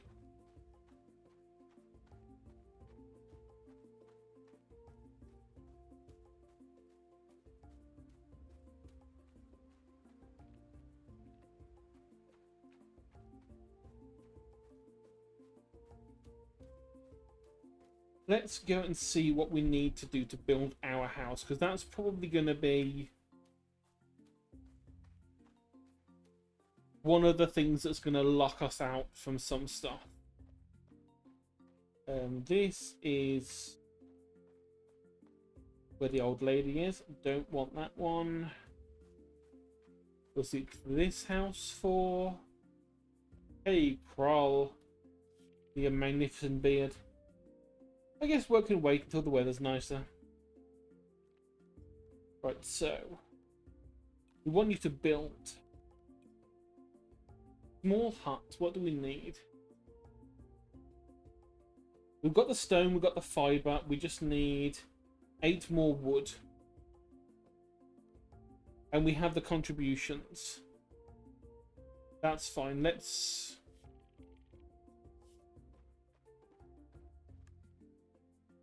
go and chop us a little bit of wood.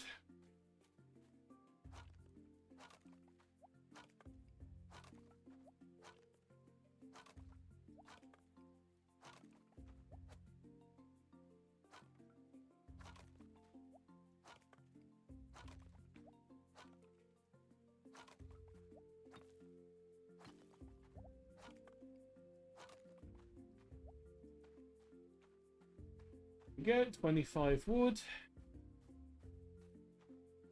Could get our own house built.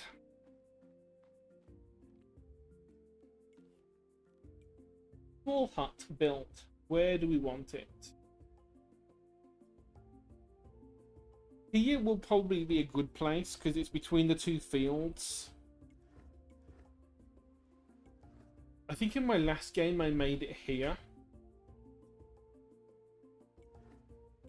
Again, there's some places you can put it that are just a bit too far away from anything useful. So let's just pop it. We can move it later, I think. But for now, that will do.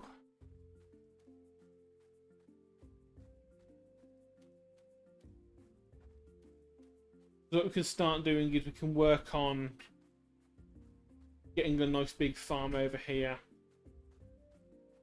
I think what I might do, in my last run, I had this as the majority, like, farm or, like, vegetable farm.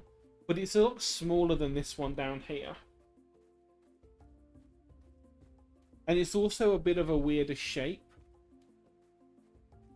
So what I might do is turn this one down here into the vegetable garden. And also have, like, some stables on here. And then keep this one up here for fruit trees.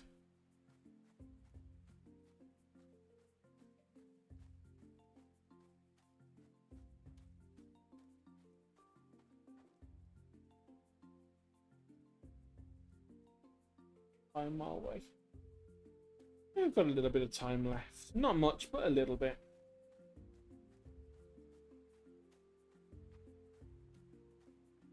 Anything else we can do today? Yep, I know Kroll has finished building it. Thank you.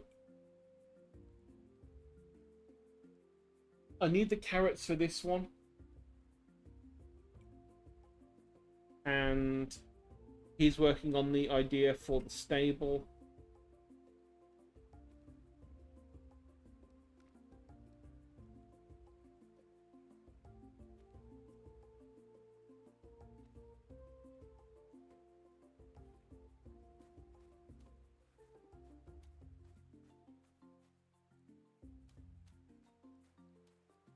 I'm trying to think what else.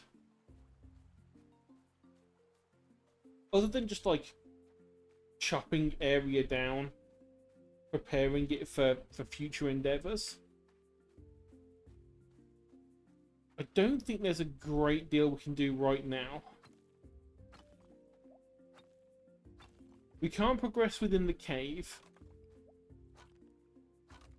until we've got more of the stuff needed. So we need to wait for the nuts, for the pine nuts.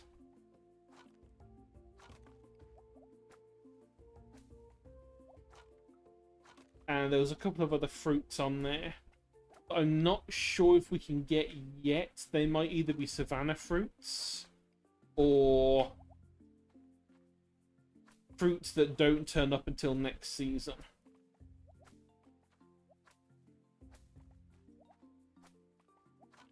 Which, if that is the case, annoying. If it's not the case, then I'm just misremembering.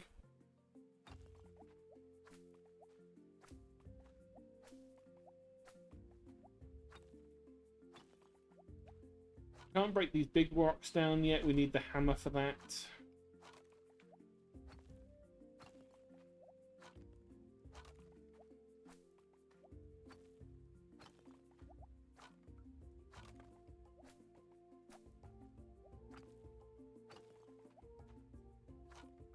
On the bright side, getting all this wood and stone and plant fiber, we are going to need this for the stables.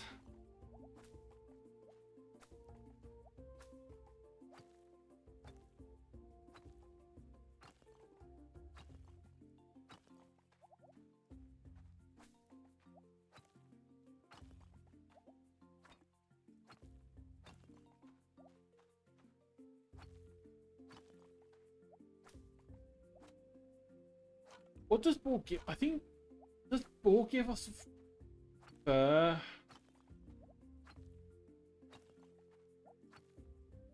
I can't remember now. I think at the very least we're going to want to sort of like go around and try and find at least like one of every type of animal.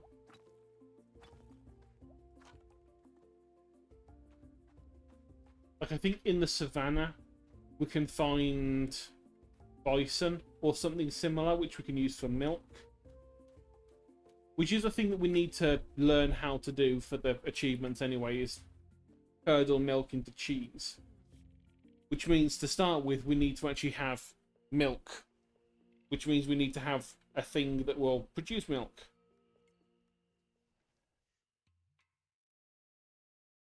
Yeah, at some point soon I'm going to have to do a day of like contribution and just spend the entire day fishing.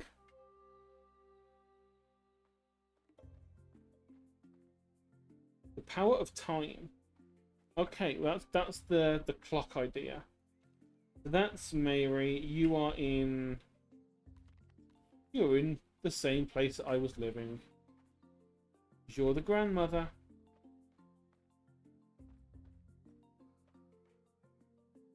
Get out of bed!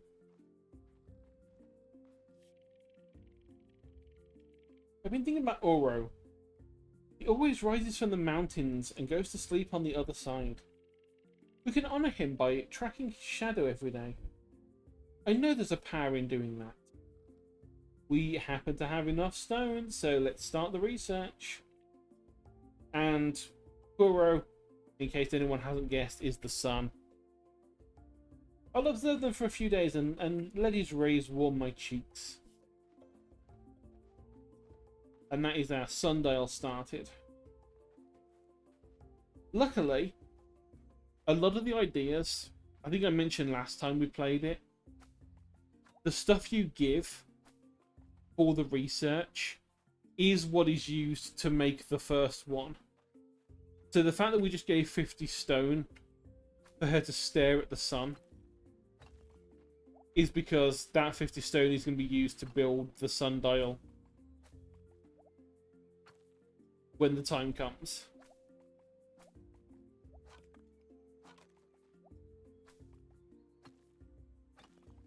Not sure how she knew we're going to need 50 stone, for things she hasn't invented yet, but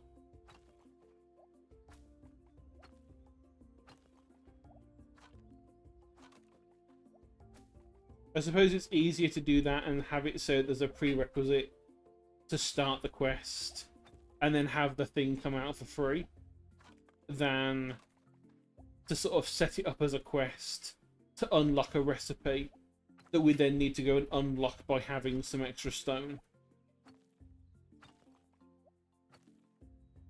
I think the point is that they take the ingredients that you give them and go and experiment with them.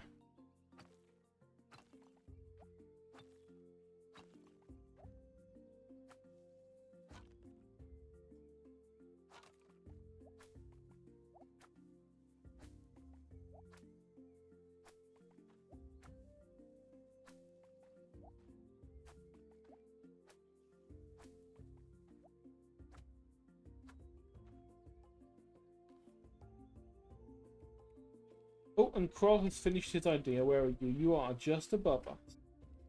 Building our house.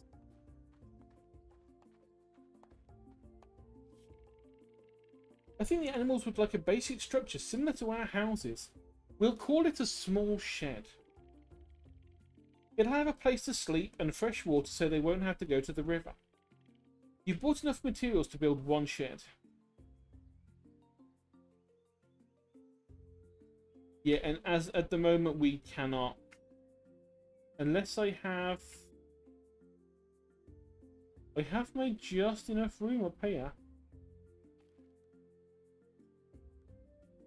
Yes, let's place it here. That's great, I'll start working on it soon. Gamble animals can be invited to live in your fields once they're fully attuned. You'll first need to build an animal shed. Animals need to eat every day. Every morning they'll go outside to graze. Also fill their troughs to make sure they have food to eat if they can't find grass outside. They can be filled with fibre and grains. Animals that haven't fed the previous day will be hungry and will not interact with you as much. Hungry animal can be hand-fed to alleviate their hunger that day. Sheds need to be cleaned periodically. If left dirty, it increases the chance of an animal getting sick. All makes perfect sense.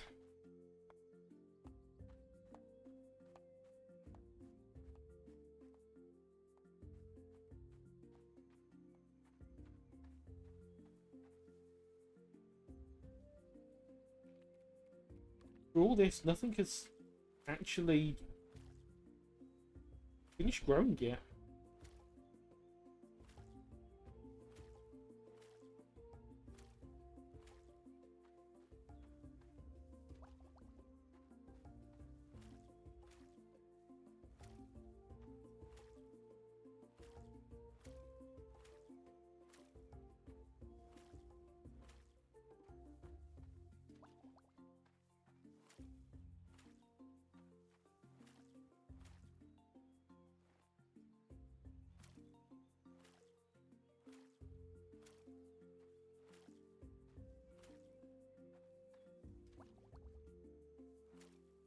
Let's finish getting these watered.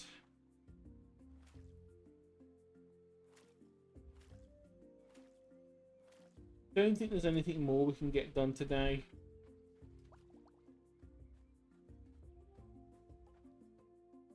Both in-game and out. I am starting to get a bit sleepy again. So we'll sleep for the day and save. Plan is prospering, just we aren't helping at the moment. That's fine though. As of yet, we don't have anything worth saving for.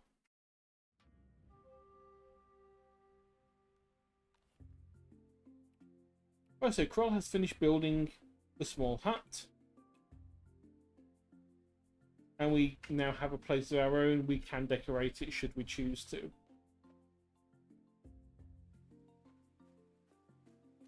But luckily, we don't have to worry about watering the crops. And here is our house. It's not terrible. As a small hut goes, It's probably got about the same floor space as my apartments, to be honest.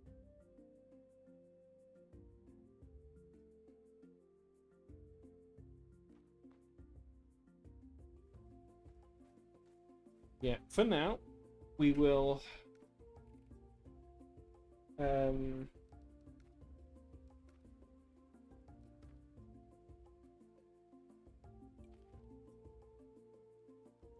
exit to the main menu. We have just hit the 2 hour, well, 2 hour, 2 minute mark. So yeah, we got a little bit of messing around in Live 2D done, reminding ourselves how the hell that thing worked. And we got a little bit of Roots of Patcherin, which is a nice, chill, midweek stream type game to have. I can never complain about it, it's wonderful.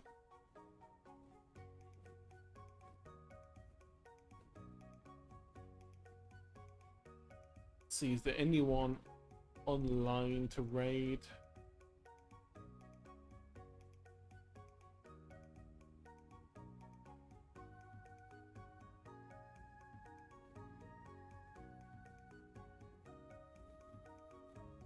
There is.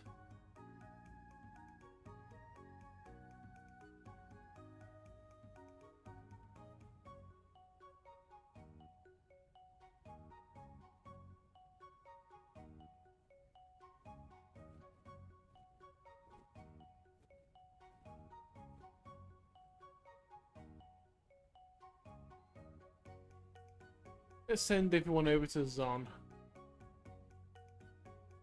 But as always, thank you everyone for watching. It's been fun as always. We've got a little bit done on games and art.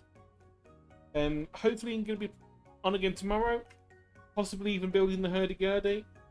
At least the tiny, cheap version. But until then, thank you for watching, and I'll see you next time. Say hi to Zon for me. Bye-bye.